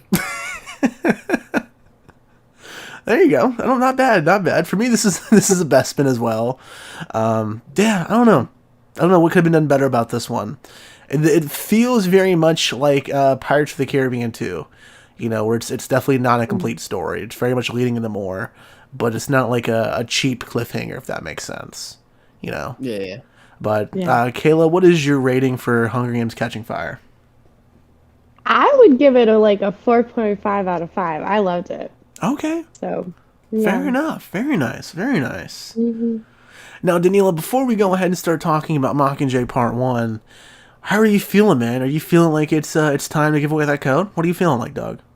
Yeah, I'm feeling like it, man. Should I drop it in the chat? Drop it in the chat or drop it in the thing? Whatever you pick, man, because we got podcast listeners that have a chance, too, technically. Oh, yeah. So let's do it out here. All right. Go to lionsdate.com/. Oh, hold on, man. Hold on, I gotta have a little bit of a drum roll. Come on. You don't need a drum roll, dog. I'm gonna think like 20 people just got shot. Cannons going off, man. Jesus. Little snap. Okay. Yeah. Anyway, okay, continue, man. Continue. I'll put my little fingers up for you. All right, dude. I need a C 34 VV PH 9 FKY W. Now here's where it gets interesting. 0 or O. I can't tell. KA and 7. There you go, guys. There you go. That is the code for the Hunger Games 4K collection digitally on Vudu. Danielle, give that code one more time if you wouldn't mind. Yeah, man, no problem. C34 VV PH 9 FKY W O or 0 KA and then 7. Very nice, man. If you're one of our listeners for the live stream, if by any chance you do claim this code, just give us a comment down below so we can kind of give a disclaimer for the podcast people. But if you don't hear it from us in this episode, go ahead and give it a chance, guys. You never know. You just might have all 4 movies in your library waiting for you soon. So why not? Yeah, these are the Steelberg ones. So wouldn't that be 4K then? Yeah, these are 4K. Yeah. Yeah. Okay. Cool. Yeah. Shout out to you guys. You get all 4. Yeah. Might as well try it and out, with guys. that one code. That's a steal. Right? Might as well. Pun intended. But Danila, let's go ahead and hear your recap for Mockingjay Part 1. Yeah, dude. Now we're dialed in, man. My boy Gale's back. See ya, PETA, dude. Your ass is done, bro. Gale is back in the game. He said, Katniss, I'm here, baby. I'm here. And like, oh, shit. Gale, I'm stuck, but I still love you. And you're like, let's fucking go, baby. Let's fucking go. So Gale's back in the groove. Game Maker's back in. Hamish is back in. We get more information all of a sudden as well. Capitol bombs on District 12. Capitol said, fuck Katniss's home life. We're dropping bombs. And they didn't bomb all the other districts. They just did a point for 12. They're sending more peacekeepers in the other districts, if I remember correctly, right? They didn't bomb the other one. Yeah. So they're underground in this one or whatever. And this is now where we're starting to get political. Where Katniss is going to be our person. Katniss is going to be the person who's going to be the face of this rebellion. She's had training in the first book. She's had a bit of training in the second book. Now it's her time to start leading rebellion. As they say in the book, like in the movie in that book, they've planned this since day one.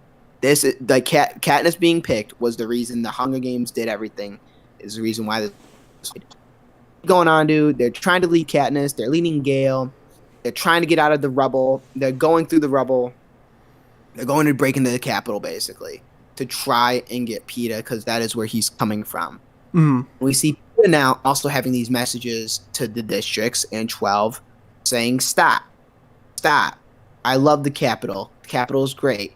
And we know as readers and watchers that PETA's getting tortured. It's not him.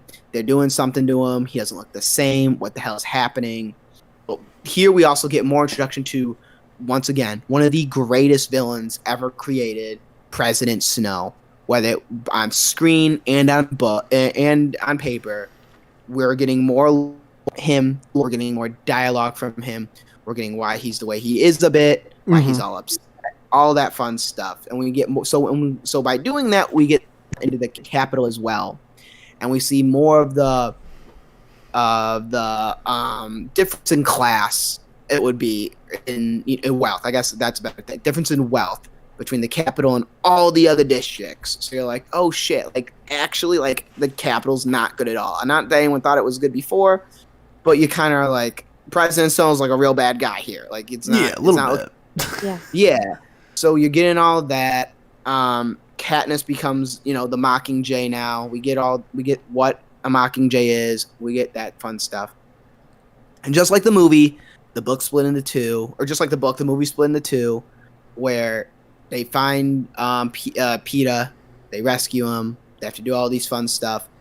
And I will never, ever forgive the filmmakers and the writers for not putting that demon hound or whatever that sounded like Rue in the movie, dude. I will never forgive them for doing that, because that was in the book, and that was one of the greatest scenes ever written in fiction. It was amazing. You were just like, oh my god, what is the Capitol like constructing here? They're unbeatable at this point. So yeah, but anyway, they get Peeta, they get him out of there. Katniss is doing her Katniss shit. Gail's still there, and also Primrose now has grown up a little bit. Yeah, and this was the first time where we see Primrose as like, she's not in her single digits anymore. She's like a teen. She's like a good 14 or whatever now. So we see that time now pass a relatively good amount of time, where she is now much more mature, and she's now Katniss's age, as when Katniss got reaped for the Hunger Games. So that was very interesting as well to read about in the book and see in the movie. So they get Peeta, they get him out of there, they get him back home, and instantly Peeta tries to kill Katniss. And you're kind of like, yo, what the hell? But then you realize, like, oh, he's just been absolutely brainwashed to shit. A little bit. And so that's how part one of the Mockingjay kind of ends in the book, and kind of how the movie ends. It is how the movie ends. Yeah. Real quick, we got another message in the comment section. We got Tone Dog in the house, our man Anthony. If you guys are familiar with the Ken Dog Project, he was part of that as well. Shout out to you, man. Happy birthday, dude. God, I can't believe you came to come spend some time with us. Happy birthday. So that's what's get up. a vodka cran in the tank, man. Tell him to get a little vodka cran in the tank. I know that's right. So, Danilo, obviously I didn't get a chance to watch Mockingjay 1 or 2 in theaters. What about you? Was this also an opening weekend event for you? Oh, I think it took me a while to go see this one, actually. I don't think I was opening weekend, but I did go see it in a theater. So I was like maybe a week or two late, but I was to go see it. Yeah, and by this time, my book knowledge was gone. Like, I forgot. I just totally forgot about everything that happened. But I remember the Rue thing. I remember the Rue thing for sure. Dang, okay, gotcha. And Kayla, what about you? Was this also opening week for you or what? I'm pretty sure, yeah. I was avid. I was like the first one in there. So. I feel you on that, man. I feel you on that. Dang, I feel bad. I should have. Where was I? What the hell was I doing at 2014, man? I know, right? Get with the program, young man. Right. Come on, yeah, I'll go ahead and tell my 14-year-old self that. Tony, go ahead and comment down below what your favorite Hunger Games movie is, guys. Keep in mind we are doing a giveaway. Go ahead and subscribe to the YouTube channel and follow Kayla's TikTok. Link in the description down below for you as well. We're giving away all 4 movies on 4K over here. Danilo just gave away a 4K copy of the digital version of Hunger Games. Kayla's giving away the books, and we got some Galaxy of Film stickers we're giving away in a few minutes as well. So stay tuned for that, everyone. But Danilo, off the top of your head, what were some standout moments for you with this one in particular? For sure, her interactions with Primrose. It wasn't as deep as it was in the book, but I really liked all those interactions. You saw Katniss kind of become almost this mother figure, because her mother is now old. If I remember the book, her mother was like, couldn't even take care of like Prim the way like Katniss wanted her to. Yeah. So like they didn't do that as much justice in the movie, but it was always good to see those interactions. seeing more of the political side, saying this is how we're going to market you. You're actually going to need to be marketed, which is so weird to think about, like a rebellion, like to market like a hero, so to speak. But it happens all the time. Like as we get older, you are like, oh, this, you actually do that. The real people actually do stuff like this. So all that. But the big standout and the only gripe I have with probably the entire series is that whole Rue thing, is that they didn't use that bear-looking thing. Yeah, I think that would have been a great thing to do. I think it would have been excellent. Would have gave the fans what they've been sitting there since the first movie came out. They read all those books, and because it was just so iconic. That relationship was so iconic reading it the first time.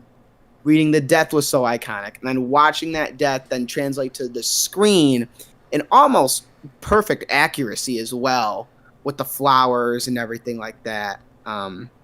It just would have completed that whole arc that was going on for full circle. Because when that happened in the book, that's when Katniss like even turned it up another notch, where she's like, yeah, like I'm not taking any more prisoners anymore either here. Like if the Capitol's doing this, then I'm going crazy. Like I'm gonna go crazy with my team. So yeah.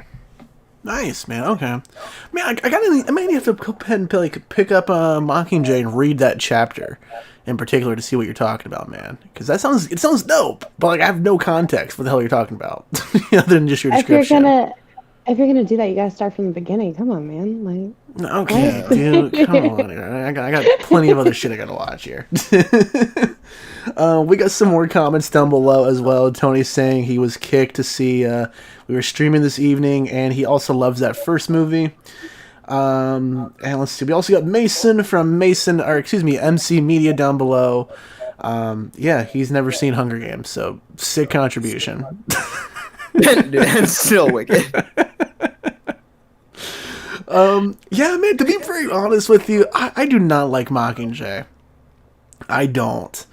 I'm not a big fan of like the whole freedom fighter rebellion storyline, which I know is super much of a hot take because I love Star Wars.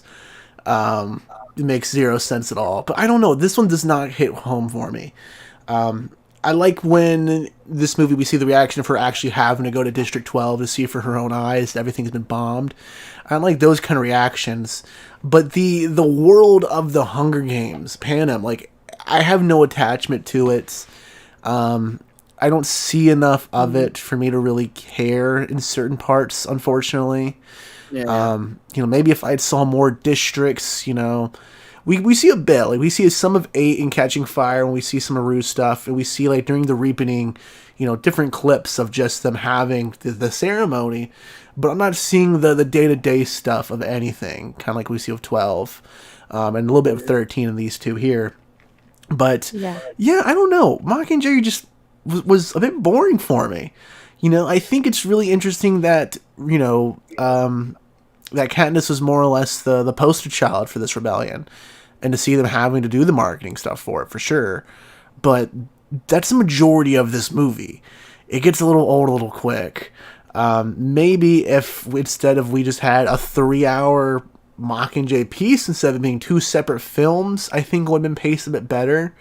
But it just, lingers a little too long for me to get excited towards the end. Especially when there's something that I'm hearing, that should have been added to this. It would have been 10 times better. That just makes me more upset, that we didn't get that.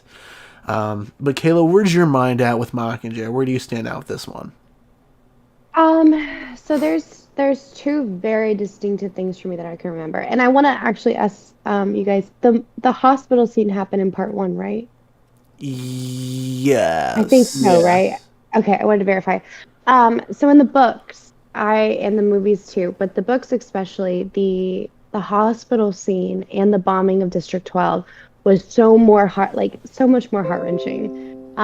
Because just like the trauma, like you have to remember Katniss was going through an insane amount of PTSD.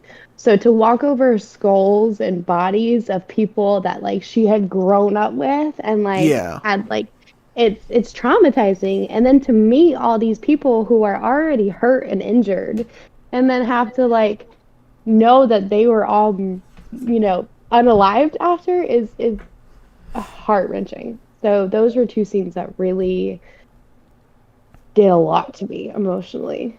Okay. Gotcha. Yeah. Now, Danilo, emotions aside, you've been very vocal about being a very political person when it comes to your lore and your world building kind of stuff. So Yes. obviously, with these being the most like politically influenced films in the series, I'm curious to kind of hear what your thoughts on with that goes. Like, is this something you just kind of ate up the entire time, or is this kind of like a B tier world building for you still? Well, I never finished Mockingjay. I The never movie or finished the the book. book? The book. Okay. I don't know why. Mm, I just never did. I got the cliff notes at the end of it. I think that's when my reading started to die, to be honest with you. And wise, I was like you said as well. I was over it at this point. I was over the whole, we're leading her as the freedom fighter. Because in the book, there was much more Katniss going to districts. There was much more like yeah. how you said you didn't care for the rest of the districts or Pan Am as a whole. Mm. Mockingjay Part One made you care for that. I remember she had to see someone hang. I remember she went to go through the whole what do you call it? Yeah, District 12. She had to go see the bombing and everything like that. We Mm. get pretty sure we even get more district more not info. Yeah, we get more lore about her dad even from this book as well. Maybe not. Maybe that was in one, but that's what I thought.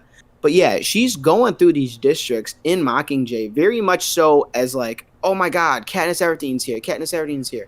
And like the peacekeepers are there too. Sometimes they get called, sometimes they're not. And like they're just firing on all cylinders when they do get there. Sure. Like Sure. they're just shooting anyone. Like they don't care who they're shooting at this point. Like they're just opening fire. And Katniss is like very much aware of that. So I think this is the one time where the book did it better than the movie for part one at least. Because I remember I read part one of the book, but I didn't read part two of the book. But I watched both parts of the movie. So part one though, I was over the whole she doesn't want to be the poster child. Like I already saw that show up in Hunger Games 1. Mm-hmm. I don't need to see that. What I need to see now is like kind of what you said. I need Pan Am to be a character now. Yeah. I need Yeah. Exactly. I need that to now enter the forefront if we really don't want to get behind President Snow. If that makes sense. I think the thing that fascinated me the most about this was President Snow's interaction and that political side, and not so much about the freedom fighters. Because at this Okay. point, the movie came out already. I've seen more movies and read more books about freedom fighters and all that, or uprising and rebellion. So that trope I'm done with. So seeing Snow do what he did to try and keep control of this was very, very interesting as well. Was probably Okay. the most interesting thing about Mockingjay in a whole, actually. Yeah, I definitely think when Yeah. it comes to Mockingjay, Snow then becomes the big bad. Finally, that's worthy of the title of big bad. We get his extra dimension more or less. We can Yes. then compare him to our emperors, our Vaders, our Voldemorts, Yeah. our Saruman kind of thing. By all means, that's awesome, man. Kayla, what are some more of your thoughts on Mockingjay Part One? Some dislikes, even if you have some of those off the top of your head. I will say, from what I can remember, Mockingjay Part 1 is definitely the first time we see it kind of venture away from the book, and they Mm, didn't include as much as like Part 1, our Hunger Games and Catching Fire. But I will say, Part 1 was kind of boring because it was a build up to Part 2. Like, it's sure. all the info, all the reasons. It's very, very political. Um, so, yeah, Mm. that's probably the best thing I could say in Vina. It reminds me of Deathly Hallows Part One in that way because it's just a lot of build Yeah. up, a lot of like. I think Part One of Deathly Hallows is good, and there's great moments like Dobby's death at the end of that one and all that going on. But we spend so much time in the woods looking for that one Holocrox, or Yeah. at the Weasley house, and this is the same thing. The pacing just feels funky. It's like, okay, they get permission to do two films instead of one for the one story. And so they really, really sit with that first one. And then the next movie, they're playing Mhm. catch up almost. I feel like part two was just so much action. And I Mm, kind of agree with you as far as if they had just made it a longer movie, it would have been better to follow. yeah. Because part one was kind of a letdown for me. But at the same time, I will say, when I was reading and watching these as a child compared to now, my political viewpoints have changed drastically where like I can see like I was more interested in it, Mm. now that I'm older, if that makes sense. Sure, sure. Yeah, because I can see the like real life attributes to it. Okay, I can see where you're coming from with that. Mhm. Daniel, what would you rate this first Mockingjay film? Yeah, this is where it dips. It goes down to a Bespin.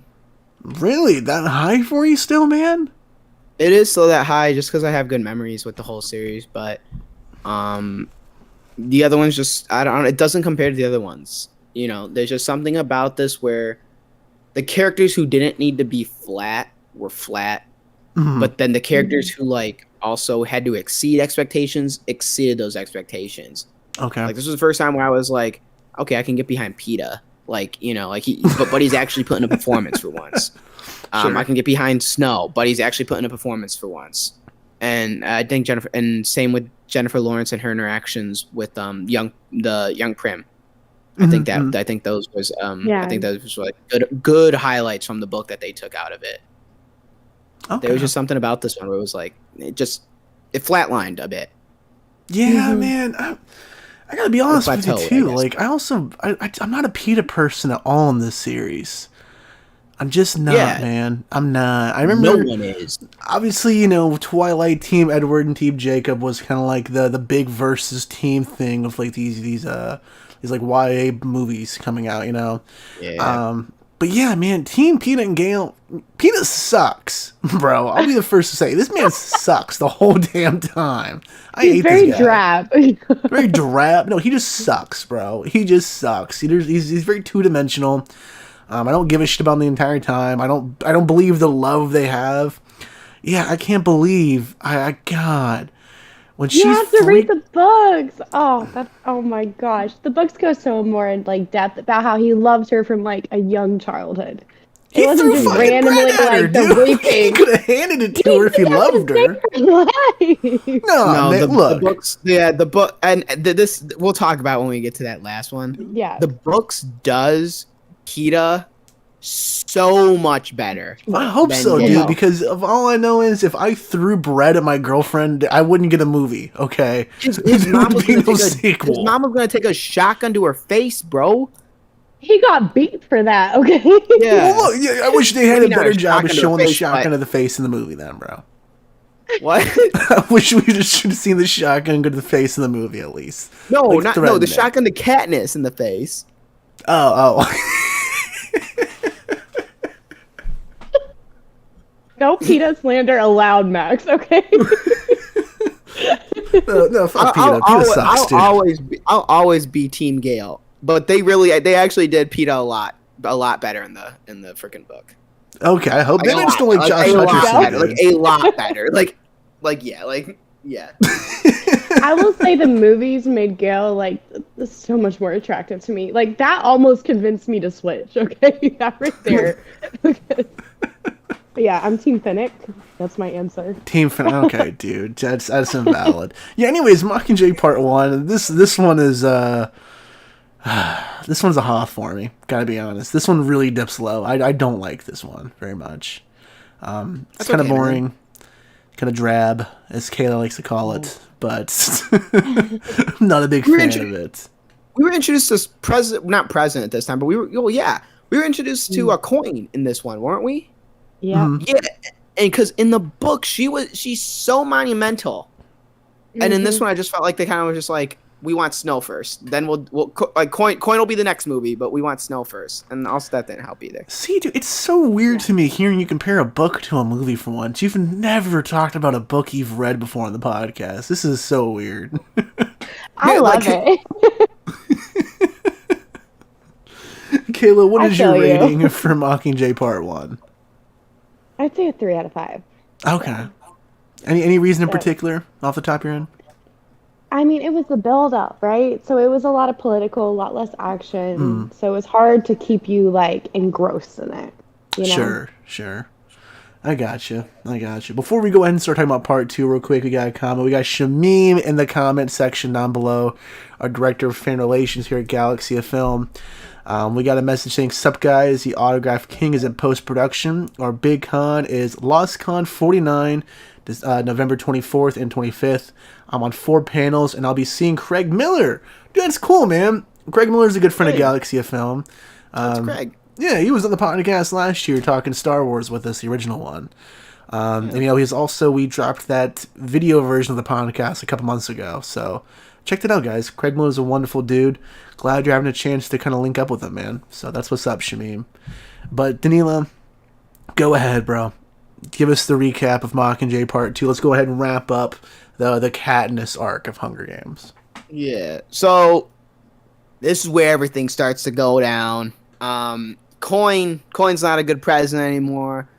Snow's doing all his fun stuff. They're going back and they're gonna go kill Snow. We get the Hanging Tree song. We get Peeta and Gale back together, or Peeta and not Peeta. Yeah, no, we do get that. We get an interaction between Peeta and Gale, who are fighting for Katniss. We get the interaction between that whole love triangle's coming together. The culmination of all the Hunger Games books, all the Hunger Games movies are now into this one. Everyone's going for the Capitol. Everyone's rebelling. We see it happen. Coal miners, rice pickers, crop pickers, the people who destroyed the capitals, and of water. We get more of the frickin' the Capitol. Peacekeepers are shooting on all cylinders. Yeah. All this fun. Not all this fun stuff. All this stuff that's just happening.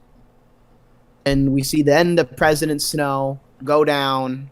And it's just the calm. Like, if you didn't read, if you're just don't know what the Hunger Games is, you're not watching this movie. So I feel like there's nothing that really needs to be over explained in this. Everything's coming together. The rebellion wins. They take down President Snow and all of them. They stop saying we're not districts anymore. We get the reveal of District 13 now, which comes out of nowhere as well. And I think that was also in part 1 a bit as well. So I missed that in my recap. But yeah, because that's where they were. Instead of 12, they were in 13. So they do all that fun stuff.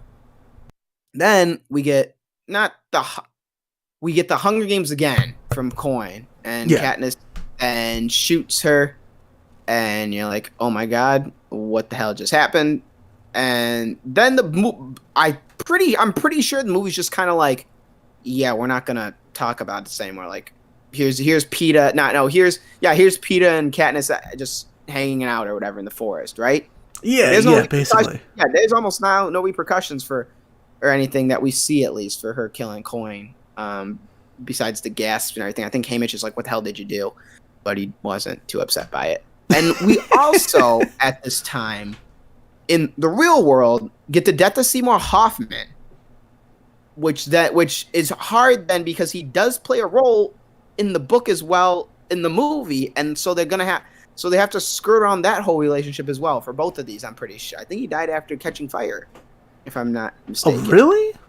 Yeah, It was close, yeah. Yeah, it was either after Catching Fire or right after Mockingjay 1. But yeah, he passed away, unfortunately. So yeah, the skirt around all that. And then the Hunger Games just is kind of over for now. Where Katniss still thinks it comes back. She goes with Peeta. They have a kid together. They're out by the tree where her and Gale were. And they're just enjoying life. But Katniss still, has the PTSD from the games. Yeah, dude, how you gonna bring him to the tree where you and your ex were over there getting it on at, dude? Come on. Yeah. And I'm thinking the book we jump a few years. Oh, I think we jump. Yeah, because they have 2 kids. Yeah. One is like 4 or 5 by the time they have their second one, kind of thing. Mm-hmm. Yeah, dude, Peeta sucks in this one too. I gotta be real with you. I hate him, bro. I hate Peeta. No, I hate him. I hate him in the movie, dude. I hate him in the movie too. I was such a Gale guy. He sucks, man. The movies, I was Team Gale, but the books, Team Peeta all the way. Okay, but if you want like a more morally gray Gale, okay, sure. Buddy. He is. He's the reason freaking Primrose died. I'm gonna say that. That's all I'm gonna say. Okay. Now, Danila, what about you, man? Was this an opening weekend movie for you? This wasn't. This was a blockbuster like 6 months after it came out. Oh, wow. Okay, so this one dipped for you really hard. Not for any reason, but just because it was so long since I read the book, and like I mentioned, I never read the second half to Mockingjay, so there was then no, oh, I need to go see it to go see what I just read all those years ago. Yeah. You know, like I think I read the last few chapters of Mockingjay, so I knew how everything ended because I wanted to know how Snow died. I want to know what happened with Katniss and where she chose Peeta or Gale. And I want to see what also happened with Primrose and the mom, because, like I said, that relationship wasn't good in the beginning. In the beginning of Mockingjay, where the movie kind of like didn't show that, I don't think, to the extent that they could have. But yeah, speaking of which, I also forgot Primrose just died. Because does the movie show that? Yeah, we kind of see. Yeah. But the movie almost portrays it that President Coin's the reason behind it. But in reality, it was Gale in the books. Yeah, that's what I thought. Decision. And that, yeah, dude, I'm still Team Gale. It's okay to be Team Gale, dude. Like, I get it when you watch the movies. From the book, I also get it just because that was her first love. Like why disobey your first, like, not disobey, but why, like, go against your first love? Like, why just leave him in the dust, you know? Not even the dust, bro. She's trying to get with both of them for like the whole yeah. She was torn, okay? Torn, yeah. She was definitely torn between something, all right. That's the issue here. This is why we can't be put on YouTube, man. And Kayla, was this an opening weekend release for you? I think so. Yeah, okay. I think it was same. Dang. So you were dedicated to this series for sure. I was fully dedicated. Okay. That's awesome. And so, Danilo, where are you at, with the politics in this one for you in particular? Like, how does this one hold up for you compared to the last one? We've seen her being the poster child. Now we're seeing everything coming to an end. Where are you at?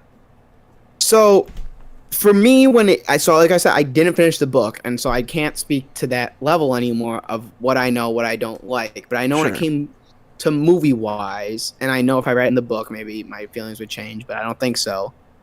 I wanted her to kill Snow. Like, I wanted her to do that. Not because I think it completes the character, because I know it wouldn't have completed the character, because Snow would have won then. But I wanted her to do it the same reason, like because we'll talk about the Songbird one in a minute.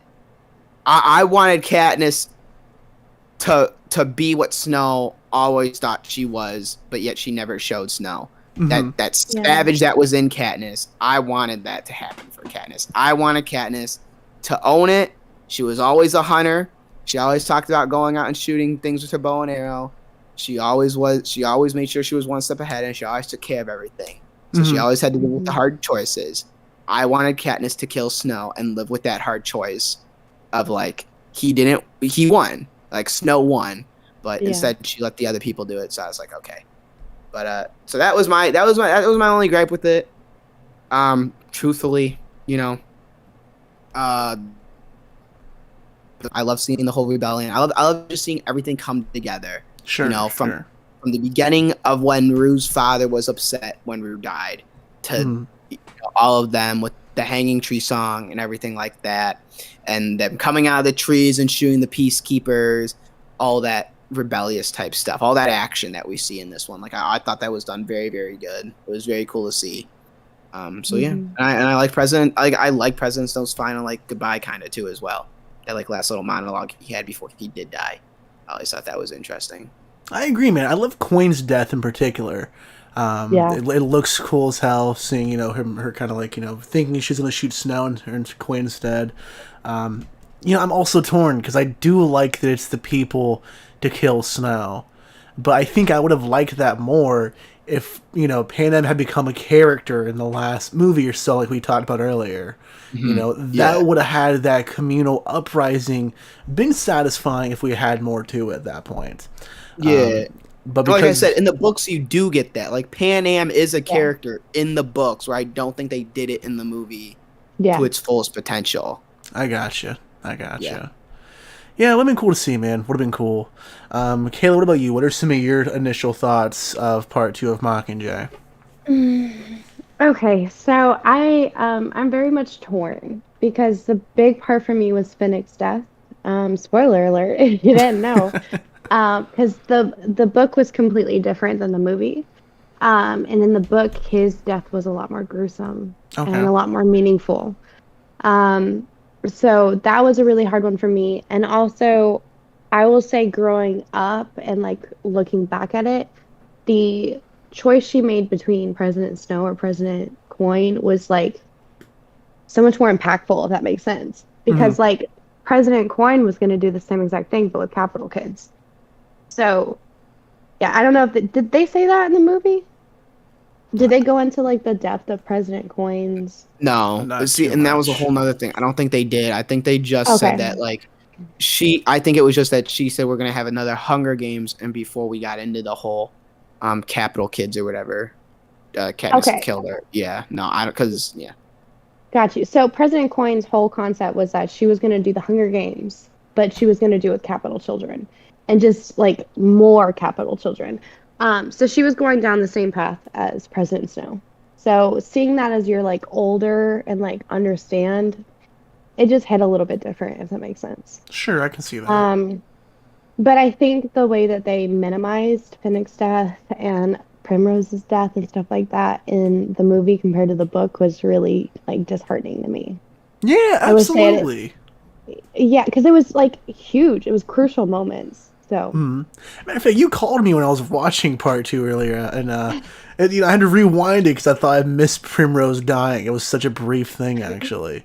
So you're 100% yeah, right when it comes to that. 1,000%. hmm I do. I think Primrose's death visual looks cool. Seeing Katniss set on fire in the ground, that is cool as hell to see. You know, yeah, this movie has some good moments for sure. But yeah, I don't know, man. Like, maybe it's just because I'm not super into the whole freedom fighter storyline, or maybe because Panem isn't like a full character in this, unfortunately. But like this one as well just isn't as great as the other entries for me. I definitely think it's yeah, better than the first part, of Mockingjay. But it's still, by all means, kind of like the bottom tier of the franchise for me.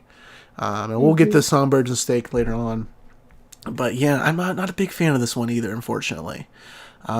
But the last bit where she's like on the Capitol Hill about to kill Coin looks gorgeous. Cool seeing that, and that's like the closest we get, in my opinion, to that whole achieving this being a character yeah. for the films. Danilo, what would you rate Mockingjay Part Two? Probably a Bespin on its way to Coruscant. It's still not. It still falls off. It's still not one of my favorite entries. But it's third up there for sure out of all the four they did. Okay, very Yeah. nice, Yeah. man. Very nice. What about you, Kayla? What's your rating for Mockingjay Part Two? I feel like I agree with Danilo, but I would say like a 3.75 out of 5. Three So point it was seven five. What, dude? Don't come yeah. on. Yeah. Just okay, just because I read the book, like I Hmm. see what they were trying to do, but I also see a major parts they left out. You picked the Um honest number possible. I just feel like it was third for me. It was third for me. It Okay, was yeah, it let me down at times, but it also made me feel things at times. there you go. I guess that's as much as you could ask for from an odd film. Yeah. For me, this one's an Naboo. Like I said, like it's much better than the first, or excuse me, it's better than the last Mockingjay, but it's not as good as the other two, unfortunately. Yeah, I don't know. This one, I'm glad I watched all these recently for these rewatches, in chronological order. So I did watch Ballad of Songbirds and Snakes before I watched any of the Hunger Games films again for this, because it did make me feel like, okay, a bit of satisfaction seeing Snow's death finally. hmm So that was cool having kind of that kind of backstory. But yeah, I don't know, just not. This one isn't my Return to the Jedi ending. This isn't the piece where I considered everything to be like a perfect kind of bow on top of it. But Yeah. yeah, that's the Hunger Games officially. You There's just a new had to be there, man. You had to be there in school. You just had to be there in Yeah. school talking to your buddies about it. May the yeah, odds be ever in your favor. yeah, dude. Golden time. I For was watching real. instead of this time period, actually, dead ass, legitimately, was a little series we've already covered on the podcast last year, a perfect trilogy known as the Diary of a Wimpy Kid trilogy. I was focusing on those That's up there instead. too. It's up there too, though. Question: Yeah. wasn't Twilight also coming out around the same time as Hunger Games? Because I feel like it was Hunger Games, the end of Harry Potter, and Twilight. Yeah. When was the That last Twilight? Because I thought Twilight ended when I was in elementary school. I think it was later. I think it was around the same time. Don't Hold quote on, me let though. me what's IMDb this, guys. Hold Didn't on. Divergent start pretty soon after, or was there a few? Mm-hmm. And then they tried with the Maze Runner, and that just flopped. I'm pretty sure. I Oh, the hated Maze Maze Runner Runner, dude. books are so good though, but the movie was trash. The last Twilight movie is 2012. So yeah, right when Hunger Games was ending or starting up, Okay, Twilight was ending. because So I feel like that was almost impactful. yeah, If with I the part two remember, stuff, like I I was forgot all torn. about that as well. You're right. You're right. Yeah. Hmm. A good connection there. Yeah, Twilight is something I'm not looking forward to ever watching.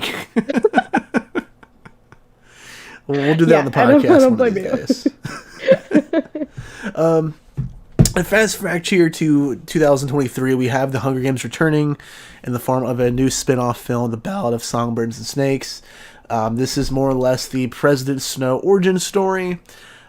This book kind of came out of left field shortly after the next Harry Potter book came out, The Cursed Child. That's again, I'm seeing this reoccurring theme where Hunger Games is always one step behind Harry Potter, it feels like.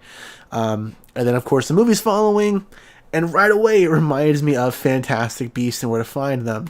Thankfully, though, this isn't a trilogy we're getting. It's a one-off film, unlike a guaranteed from the start trilogy like Fantastic Beasts. So the pacing isn't as comparable with this one, which I'm very happy about. But Danilo, go ahead and give us your recap for this new Hunger Games film, this fifth one. Yeah, we've now entered the dark ages of Danilo not reading. So I didn't read this book. But yeah, so we start off literally in the dark ages, I think 3 years before the Hunger Games starts, and we see little young President Snow. And it looks like he's in District 12. I don't know if he is, I don't know if that's clarified in the book or not, or whatever. But that's where it looks like based on if you remembered the Hunger Games movies and what District 12 looked like. It had the little like statues and everything like that, and it was snowing and everything like that. So that was kind of cool. But anyway though, we keep going on and we see we find out his father was a rebel and died. And you're like, oh, that's really interesting. And his name's Cornelius Snow. Okay, dude. Suzanne, please. Pick a new first name, dog. Pick a new first name. I don't think that was mentioned in the book. I don't think that was mentioned in the Hunger Games movies. I think it was just Snow. I don't think his name was Cornelius or whatever. But okay, Suzanne, whatever floats your boat. So then we jump, I think like 10 years later. Something right? crazy. Yeah. 13, right? Because we were... Well, the Hunger Games we see is the 10th annual Hunger Games. And we were 3 years, though, before. So he's 16 now. He's 16. Buddy looks like he's 21. Pick someone new, guys. Casting, or like, tone his age down. Anyway, though, whatever. We see Jules. Jules comes out of nowhere from fucking Euphoria, dude. And I'm like, wait a minute, what the hell? There's that third Euphoria star in this episode, dude. What just happened, dude? So we see her, and they're all chilling or whatever. They're all chilling in the Capitol. We see Snow's in the Capitol and everything like that. Mm-hmm. And he's doing all his fun shit, what have you. And we see the 10th annual Hunger Games, like he just said, is starting up. And a new, look, Peter Dinklage is in it. A new interesting thing that happened is you're getting a mentor now when you're in the Hunger Games. Something new that started. But the person who wins, who has the best grades at the at the Capitol, is going to get this big prize. So to go on to the university level, so you can be something of yourself in the Capitol. Mm-hmm. Snow has a friend who's very much like, how they in modern times I would say he's a leftist. He's very much human rights, all that fun stuff, activist, everything like that. Sure. And Snow's just like, he understands it, but he also doesn't understand it, if that makes sense. So anyway, though, the people are getting reaped, and Snow has District 12 girl. Zoe something, right? Lucy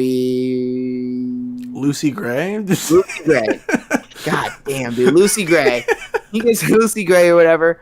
You're like, oh shit, his buddy gets someone else who he went to school with back when he was at that district or whatever. Mm-hmm. And we just see a more savage way of them treating the people who have been reaped this time, where they're getting thrown in a cage, they're just being treated like animals, all that fun stuff. And we get Viola Davis in this as our game maker. And Cornelius, though, is like, well, if I want this money, I want these games to be interesting. I want people to be entertained. So he comes up with these new rules or whatever, and we see all those rules that get implemented all the way down the line to 74th Hunger with donations, all that fun stuff, mentorships, everything like that. So that's really cool to see if you're a big Hunger Games fan. So all that fun stuff happens, and we see Lucy Gray and Snow kind of like start to fall in love almost. Not almost. I think they do. So that starts to happen, man. And part one. Part one's called The Mentor, the games or something like that. So that's what part one is. This movie's breaking up into 2 or 3 parts. 3. Part one's called The 3. So we get The Mentor or whatever. And that's happening. And we see that interaction happen. Lucy Gray, he's helping Lucy all the time. Yada yada yada. Everything's going good. But then everything's not going good where one of the freaking guys dies. Because the person who got reaped killed someone in the Capitol, and then the peacekeepers shot that person. So you're kind of like, okay, what the fuck's that? Like, it's very uncontrolled Hunger Games going on right now.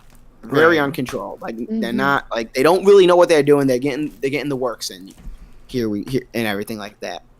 And when the games start, Lucy Gray doesn't want to die. Lucy Gray's a singer. Snow knows that for a performance to go on, because the ratings are going down, they need the ratings to go up in this. We need performances. So he has Lucy Gray sing or whatever. She gets all these donations, bunch of money. You're feeling good about her chances all of a sudden. They go into the arena, looking around, because they get, I think, like 10 minutes to scour the arena. Really, really cool. Really cool details that you missed if you weren't, like, really paying attention. But there were seats in that arena. So to my understanding, they kind of did it like old Grease times, where it was a live spectacle, which I think they should have mentioned that on screen. I think that would have been really cool. Well, they did. That's what happened, remember, because the bombing goes on. Yeah. Yeah.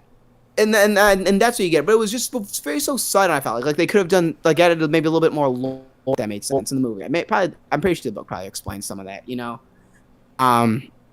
So that was really interesting that it was kind of like that. So we keep going on, and all of a sudden, bomb goes off. You know, he goes back in. He tries to find an escape route. He gives Lucy Gray the out, saying, hey, you need to go in a tunnel and hide. And he also gives her poison in a makeup thing. And next day's the games. Everyone's watching the games. We find out that his friend, I forget his name. His name was weird, too. Like his name was like Sergeant something. The guy who's with Snow. Sir Janus? Yeah, Sir Janus. Yeah, yeah, dude. Jesus. Dan, pick some new names, dog. Pick some new names. So Sir Janus is person who he was looking after. Basically got the works done on him, and he's just there as an example for the other districts. And then he instantly leaves basically because he fuck that guy. So Sir Janus then it goes in the arena, and so Lucy Gray hides. Everyone's killing each other. These are a much more brutal Hunger Games. If they took an R route with this, I think it might have worked when it came into the games. I don't know how it would have worked anywhere else. But you see, I can just tell in the book, this is much more brutal. We're moving to be more adult YA fiction, if that makes sense. Like your later teens, it looks like. You know, we're having these more ruthless. We have whips, chains, freaking malice. A freaking pitchfork, yeah, huge ass axe, and these are kids. These are kids that are in this, mind you. Like it's 18 younger who are in the games, which is crazy. So that's all happening. Anyway, so Janus goes in one night to try and help his friend or whatever. Snow has to go in, take him out, and Snow kills someone in the games. Kills someone from District 2, if I believe. Not only stops the kid, like he stopped him in self-defense, and then he just brutally kills him. So that was really interesting because he saw that. And so you keep going on or whatever. Lucy Gray survives. She poisons some water. She kills someone. Other people die. We see a little Katniss Everdeen kind of guy hang out. He's like, fuck the Capitol, rips on the flag, all that fun stuff. Capitol's all upset by that. He then gets fucking obliterated too. They make sure to make an example out of him. They drop the snakes down. The snakes kill everyone except for Lucy Gray because Snow snuck in to go see Viola Davis's character, the Game Maker, and put in his handkerchief scent so Lucy would be safe. But everyone thought she was going to be singing, and Viola Davis didn't want to stop the games. Viola Davis was like, "No, let the games go on. The games go on." But everyone was kind of like, "No, stop the games." What have you? Peter, Snow cheated. He ain't win the money. He think Lucy's great. He think Lucy's Gray's dead. He's getting thrown down to as a mutt of a peacekeeper, just someone who's doing your day-to-day tasks of like cleaning shit, basically. Shit detail is what I guess it would be called. So he does that, man. He's in 12. He's hanging out. Yada yada yada. Him and Sir Janus are out there. Sir Janus is starting to be a rebel. We see the hanging of a few people. We see Mockingjay, Jabberjays start happening. We finally then see Lucy Gray come back into the picture. She's alive. Him and Snow start falling in love again. All this fun stuff. We find out that Snow then turns in his friend, gets him hanged. Lucy Gray, he shoots the mayor's daughter and everything like that. So then they have to go on the run. They go on the run. He doesn't trust Lucy Gray anymore. Lucy Gray doesn't trust him. They have a big argument. They're like, fuck this. Snow turns into a heart of snow, basically. He's all upset. He's heartbroken. And he becomes he goes from a private to general training, basically, at the end of this. He gets out of that, he graduates, and very in the movie he's Snow. He's went back to go see Viola Davis. He understands now what the games are all about. He's turned as cold as ice. There is no innocent Snow anymore. He's not, that nice. I don't know if he would be nice in the beginning, really. I think that if the book was there, if I read it, then I don't think he was. But in the movie, they kind of humanized him a bit more. I feel like, where now he's kind of for sure not a good guy at the end of this.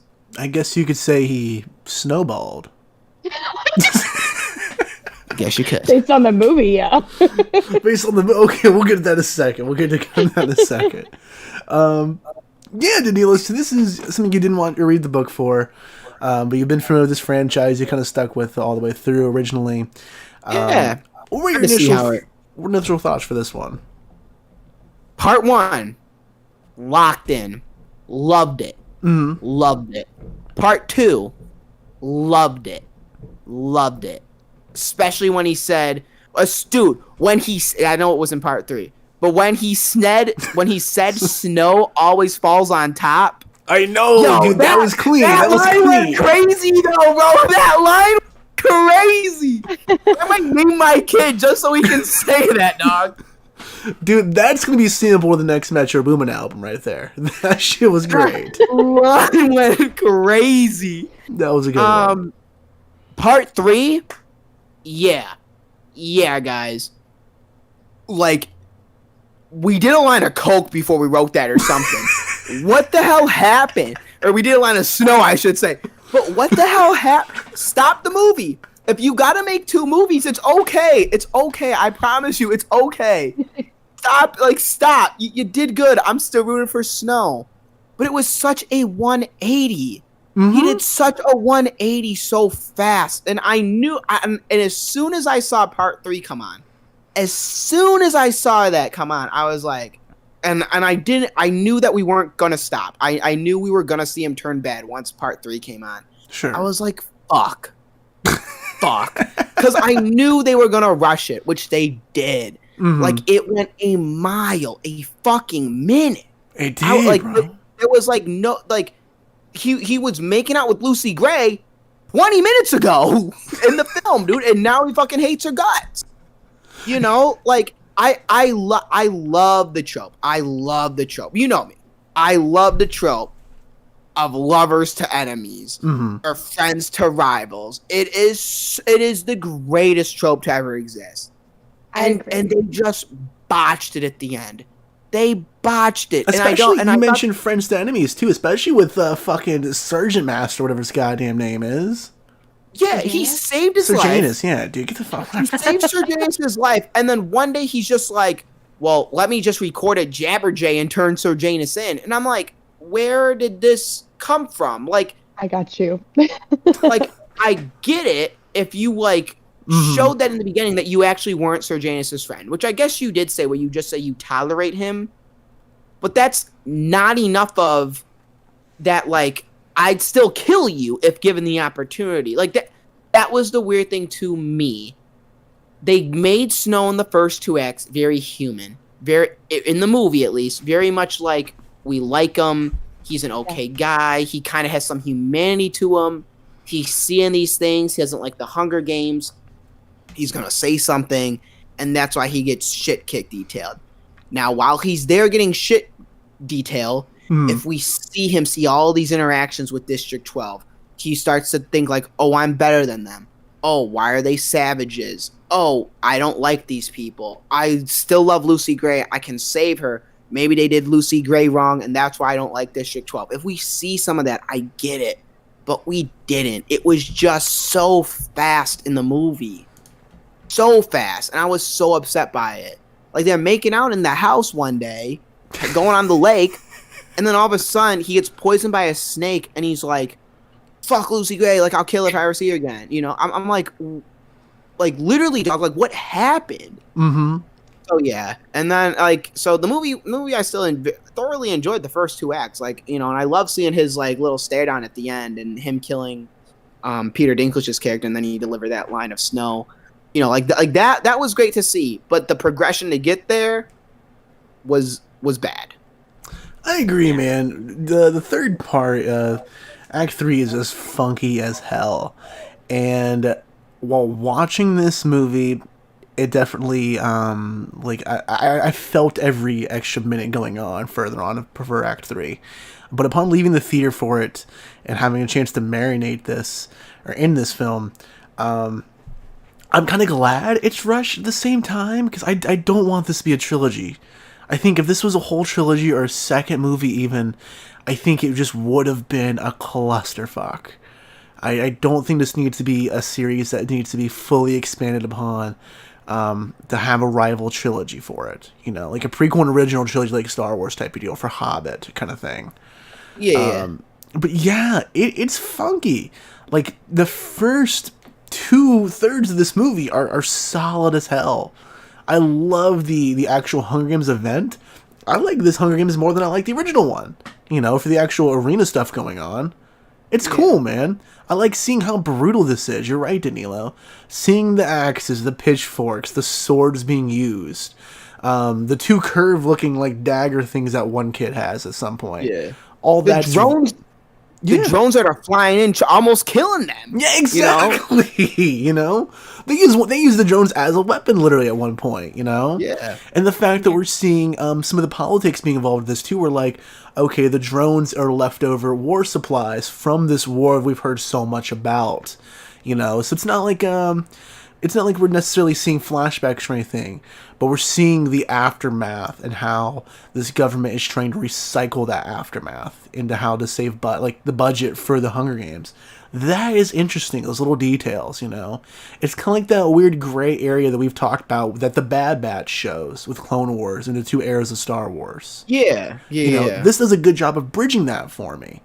But man, like, I just don't care about anything going on with Snow by the time the third act's happening. You know?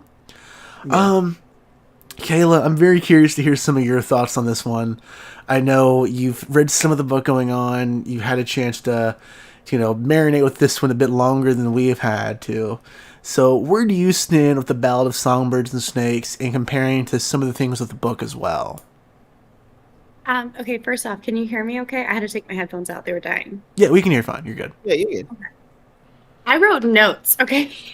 Okay, let's hear them. Go and break it down for us. I wrote notes. So I'm going to go on probably like a tad bit of a tangent. Go for it. Warning. Because the book was so different than the movie. Okay. So different. So first off, this is, as you have specified, this is Snow's villain origin story. I mean, but from the jump in the book versus the movie almost like, I feel like over-sexualized him. They made him look really good until the very, part 3. Where the book, you hear kind of his thoughts and his initial reactions. And this man is a narcissist. He is self-centered, and his thoughts are just delusional. So, one part, he called all the district kids pitiful creatures and said that they all deserve to die. And they all deserve to die gruesome deaths. He looked at Lucy and he said that she was quite literally he said how best to exploit her. So it was very, very different. I could go on for a while about the differences.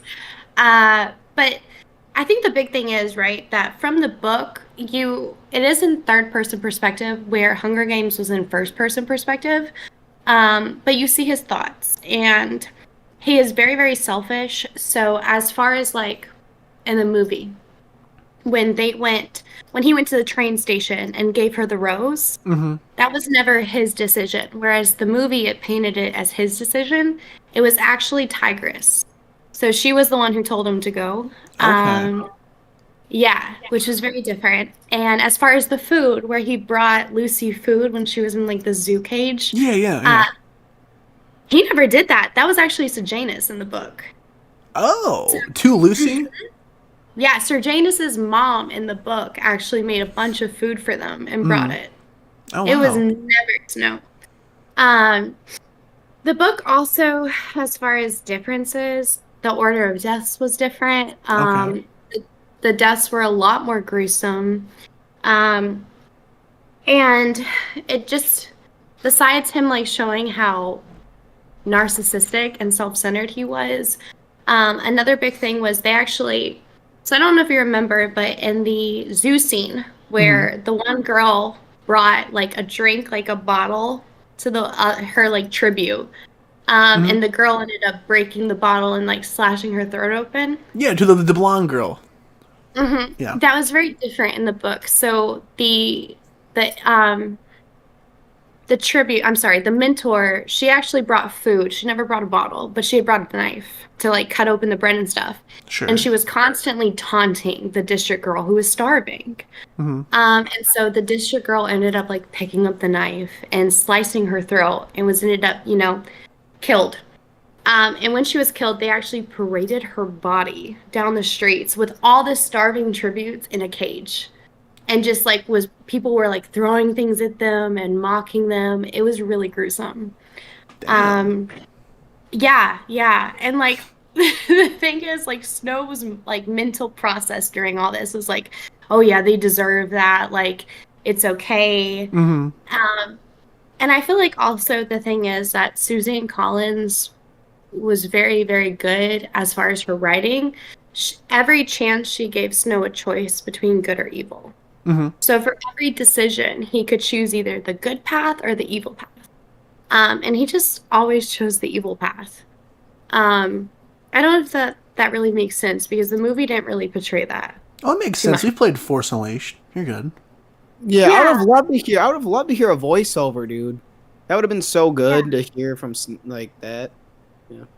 Because it was so different. Because I remember I saw the movie before I ever read the book, and like when I was watching the movie, like it seemed to me like he was like really like Team Lucy, like he understood that it was wrong, like. That's what I got the impression of. Absolutely. But in the books, he's completely like he wants them all dead. That's like weird. So let me ask you this real quick. So overall, we want to get a bit ahead of ourselves with this. Did you like the Ballad of Songbird Snakes movie? I did. Okay.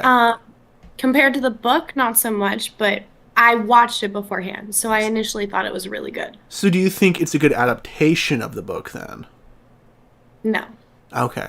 There you go. That doesn't sound like it, man. She just giving off some great fucking details that could have been in this movie if it was rated R or something, dude. I would have loved to see that, like, not to be rude, but I would have loved to see them parade a body around and hear Snow be like, yeah, fuck these people. Oh, it was gruesome. It was really gruesome. Yeah. That's crazy. Gotcha. So what that's like if what happens, man? What's something we watch? That's like in Goodfellas, dog. If they literally replaced beating like Billy Bats with like, giving him a flick or something, bro. Like, yeah, exactly. All my life I wanted to be a gangster, man.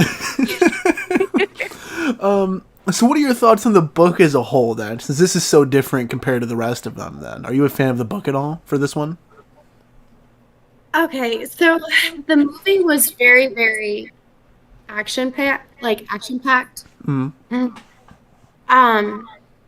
Sorry, there's kind of a background code now. Do I need to put my headphones back in? No, it's Danilo, man. He always does this, dude. Towards the end, he just fucks up a little bit. Dang El it, Daniela. Bivaneco. Come on, man. No, I will say this, right? The movie was a lot faster paced for me. The book is really, really boring because it's a Okay. lot of inner monologue. It's very slow paced. I mean, it's 500 pages. Oh, So, really? That's crazy. yeah, it's a lot slower. The movie just focused on a lot of the action, action, action, which is funny because I remember when I was watching the movie, I did think there was a lot of slow points. Sure. But compared, I will say the movie was a lot more engaging. Okay, that's good to know at least. Damn. Yeah. So, Danilo, do you think you're going to read the book then, by any chance, at some point in your life? No, I do. Like, I really actually want to go pick it up and try and read it this weekend, dude. Because I want to see Snow's progression to just this hatred that he has when we see him at 74 or whatever. Because Buddy's filled with hate. Now, because in the beginning of the movie, they don't show that. You know, when we see it at the end, Jules delivers that line saying, you know, where he's like, "How do I look, Jules?" or whatever her name is. And You mean Jules from Euphoria? Yeah. And she's very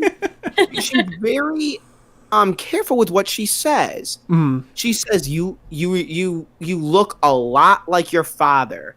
Yeah. And when you go back to that conversation they had before, it's very much like, okay, if that's what you're seeing, I see it too.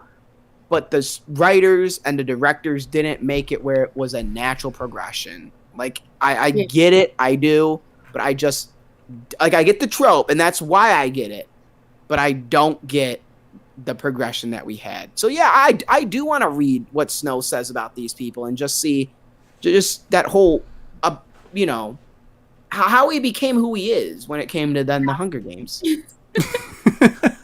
His inner monologue is honestly disturbing because he's very narcissistic. But the parallels are beautiful between Hunger Games and Ballad of Songbirds and Snakes. Like, Okay, there's now so many parallels.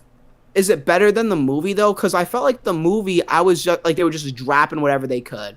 They were just like, yeah, this is Primrose. You're like, Okay. I'm like, what the hell? Like, I was kind of upset when they dropped that. I was like, or Catnip. Katniss is what they call it. Yeah, in the woods kind of thing. Yeah, I was like, did we really just drop Katniss Everdeen? And they're singing the Hanging Tree song, and I'm like, oh, okay, I like that's cool. Like, I'll give them credit for that. But hearing about Katniss, I was like, dog, stop. So Them being at the same tree, I was like, stop. Like, don't ruin these movies for me. Yeah, no, I feel you. So there's actually a lot that actually goes into theories. Because, for example, one of the parallels was in the reaping with Lucy, she actually held the other guy's hands, which I don't know if you remember, but Katniss and Peeta held hands. Yeah. And then the bow, that was another big parallel because Lucy did the same bow or Katniss did the same bow that Lucy did. But one of the big parallels for me was when the beam fell down on Snow during when they were visiting the arena. Oh, during the bombing, yeah. Yeah, during the bombing. In the book, he was actually burning to death, which I think was such a distinctive parallel because Katniss is the girl on fire. So for him to be burning to death and then for him to know that like Katniss was his ultimate destruction was so beautifully written. On top of that, the Meadow song, which is the song that Katniss sang to Rue that you heard snippets of in the Ballad of Songbirds and Snakes, that was actually written by Lucy. So it means that either at the end of the day, Lucy or Katniss is one of Lucy's descendants, or I don't know if you recognize the blonde girl. Maud Ivory is, I think, her name. Yeah, Maud Ivory is the blonde girl that's always with Lucy. So she was the only one to also know Lucy's song. So for Katniss to end up singing that song was such a slap in Snow's face, but it meant that she's a descendant of one or the other, which is that's kind of cool. That's kind of cool. It all wraps up really cool. Sounds real George Lucasy. I mean, kind of, yeah. Oh, you know, kind of, dude. You didn't get past the fourth movie, Kayla. Jesus. Listen, okay. I've heard enough details. Yeah. It also wants to make me read the book because I also have a problem when leaving the theater. I love the movie. I always love the Hunger Games till probably the end of times, just because I had great memories with it. Sure. But it comes to then this conversation of, okay, why does Snow actually hate Katniss?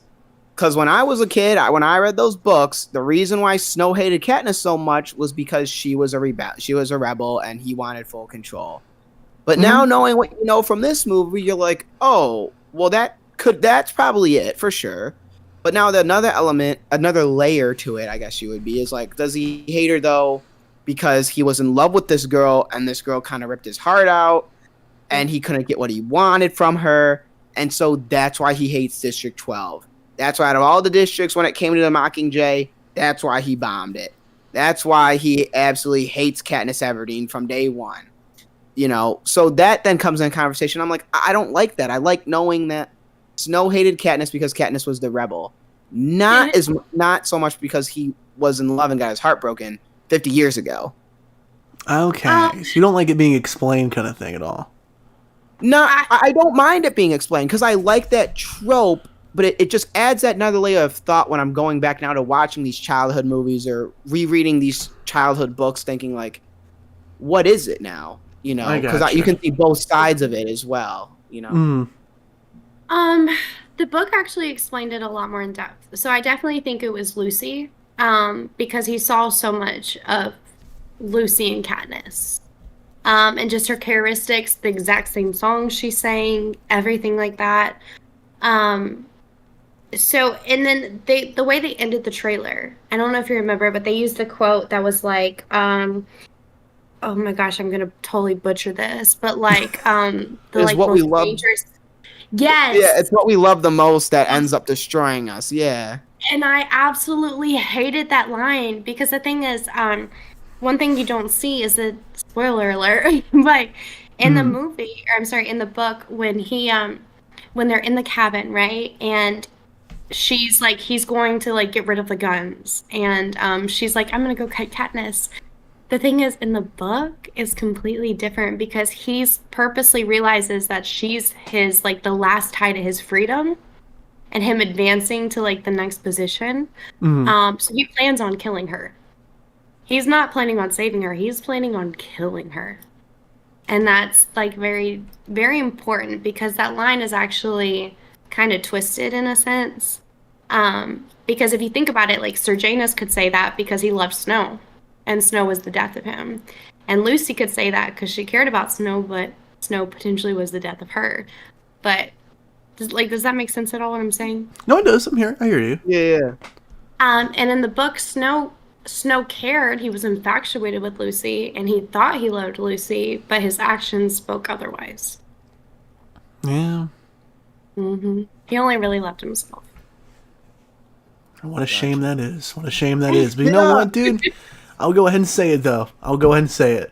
Snow's better than Peeta. You know what? Snow and Gale had so many similarities to me. It was actually wild. Snow's better than Peeta, dude. Fuck Peeta. We love a good porn. So, Danilo, where does the Ballad of Songbirds and Snakes like stand for you on the rating system for you? It's still the best, man. Yeah? Yeah, I'm always going to have the mom goggles on when I'm watching these movies or reading the books, man. I just will. Okay.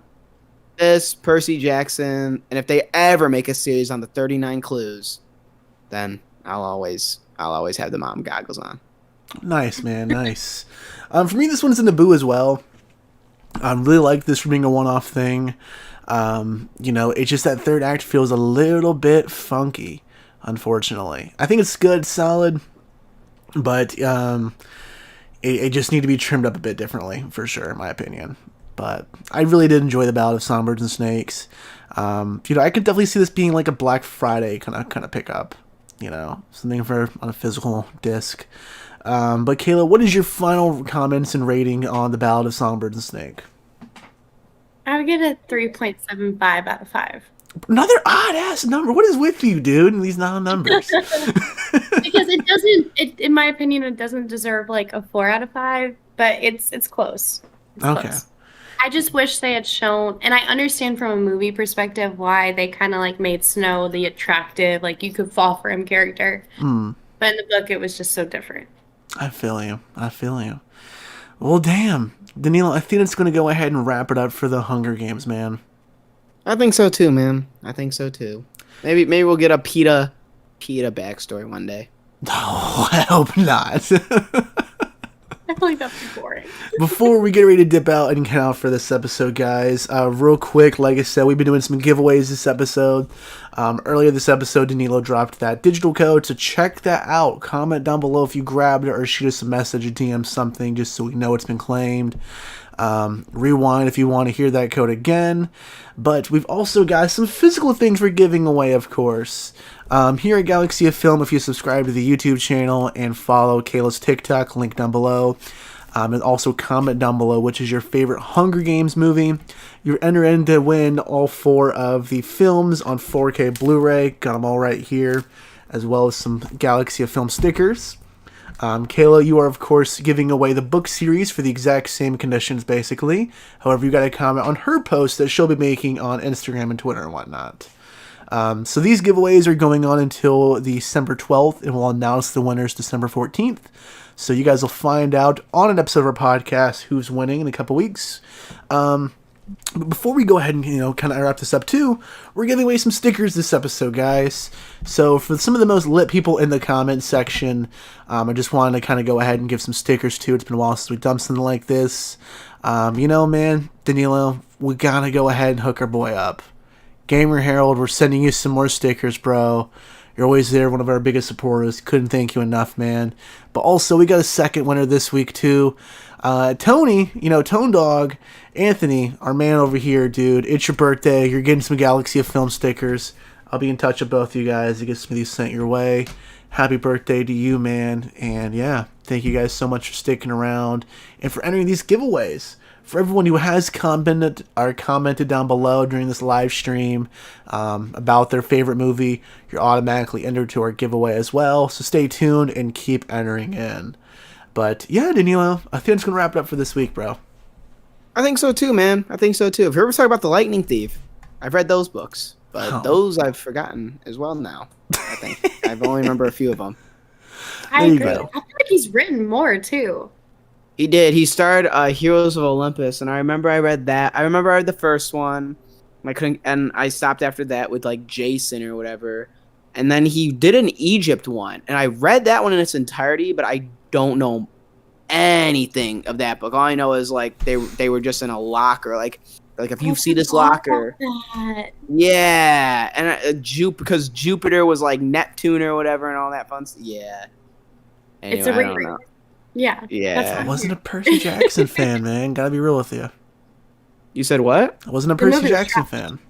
Dog, what did you? What were you doing? Like, I'm genuinely curious on what. So you didn't read The Hunger Games, you didn't read Percy Jackson. What did you read, dude? Frog and Toad? No, dude, not Frog and Toad, dude. I read my. You know what I'm talking about when I say? You know what I'm talking about when I say Frog and Toad? Yeah, I know what you're talking about. Oh, okay, good. Yeah, dude, I'm not uncultured. Jesus. Well, it sounds like it, man. So, like, list off a series that you read, man. Okay. We got my Harry Potter series. Fifth grade on. Harry Potter, bro. Dive when PK was constant, dog. Dive when PK was constant. All right. Okay, that counts for everyone, though. That doesn't count. Okay, you ever read Origami Yoda? Remember those? Dog, no. I do remember those. I had that. There was Origami Yoda, Vader, Chewbacca. Yeah. And there was a Jabba, and there was a couple other ones too, man. The series went on. The Fortune Wookiee, that was a good one. Yeah, that was a deep cut. Big Nate, remember Big Nate? Yeah, that was solid.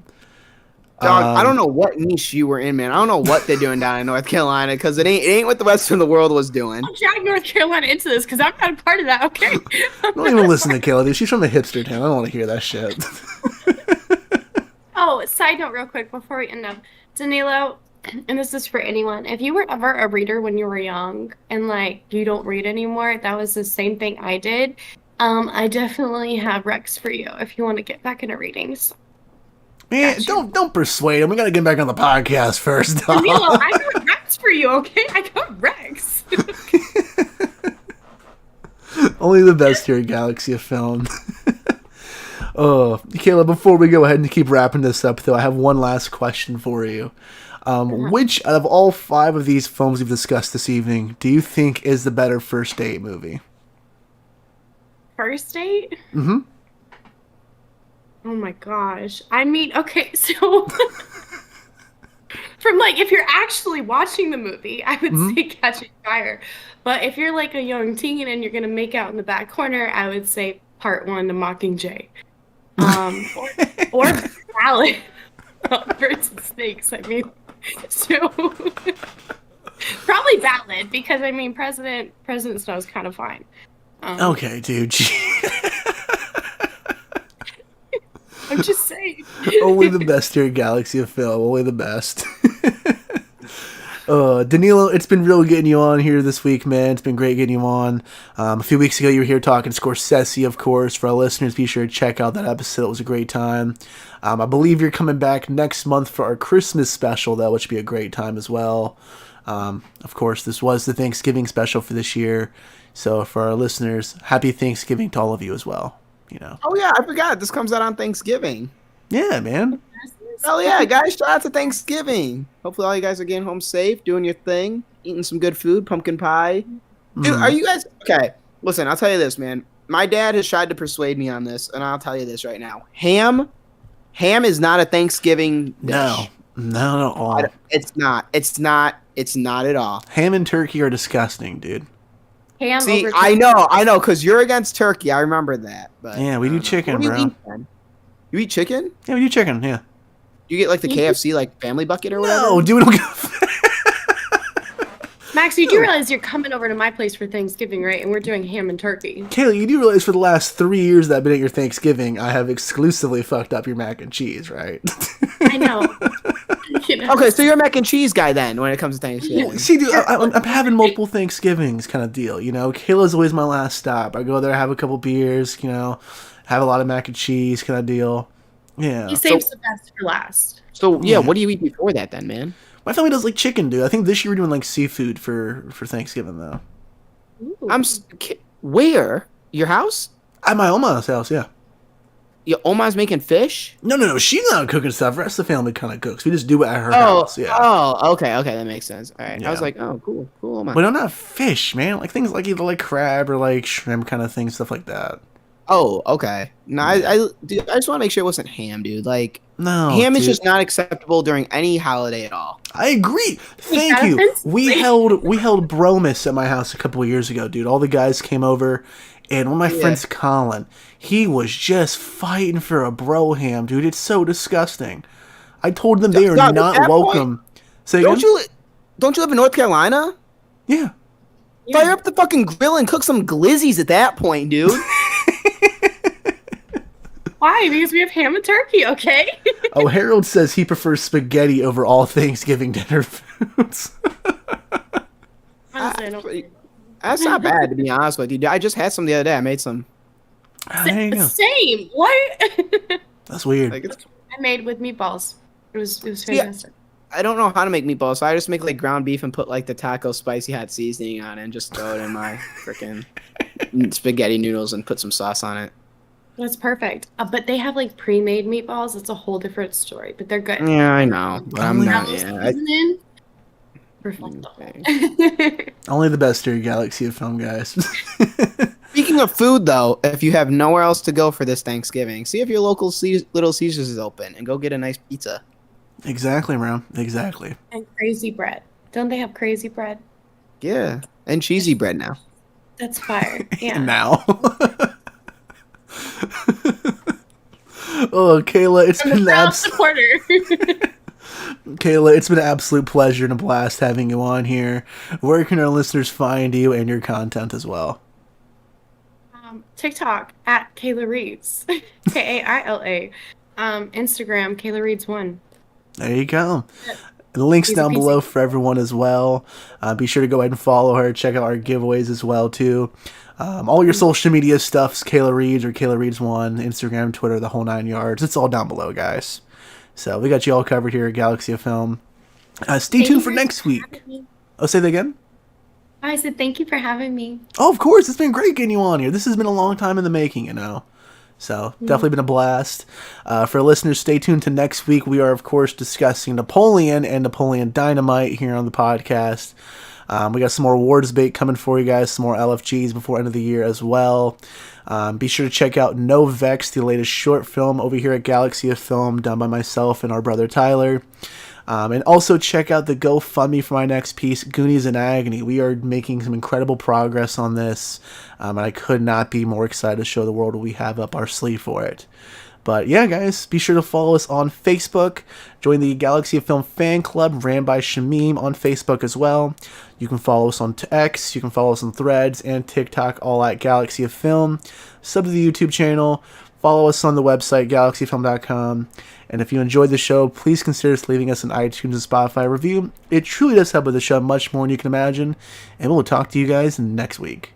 Bye, guys. You know what falls on top of snow? Galaxy of Film, baby. You know what burns snow? Fire. But Galaxy Films over top. Yeah, okay, bye.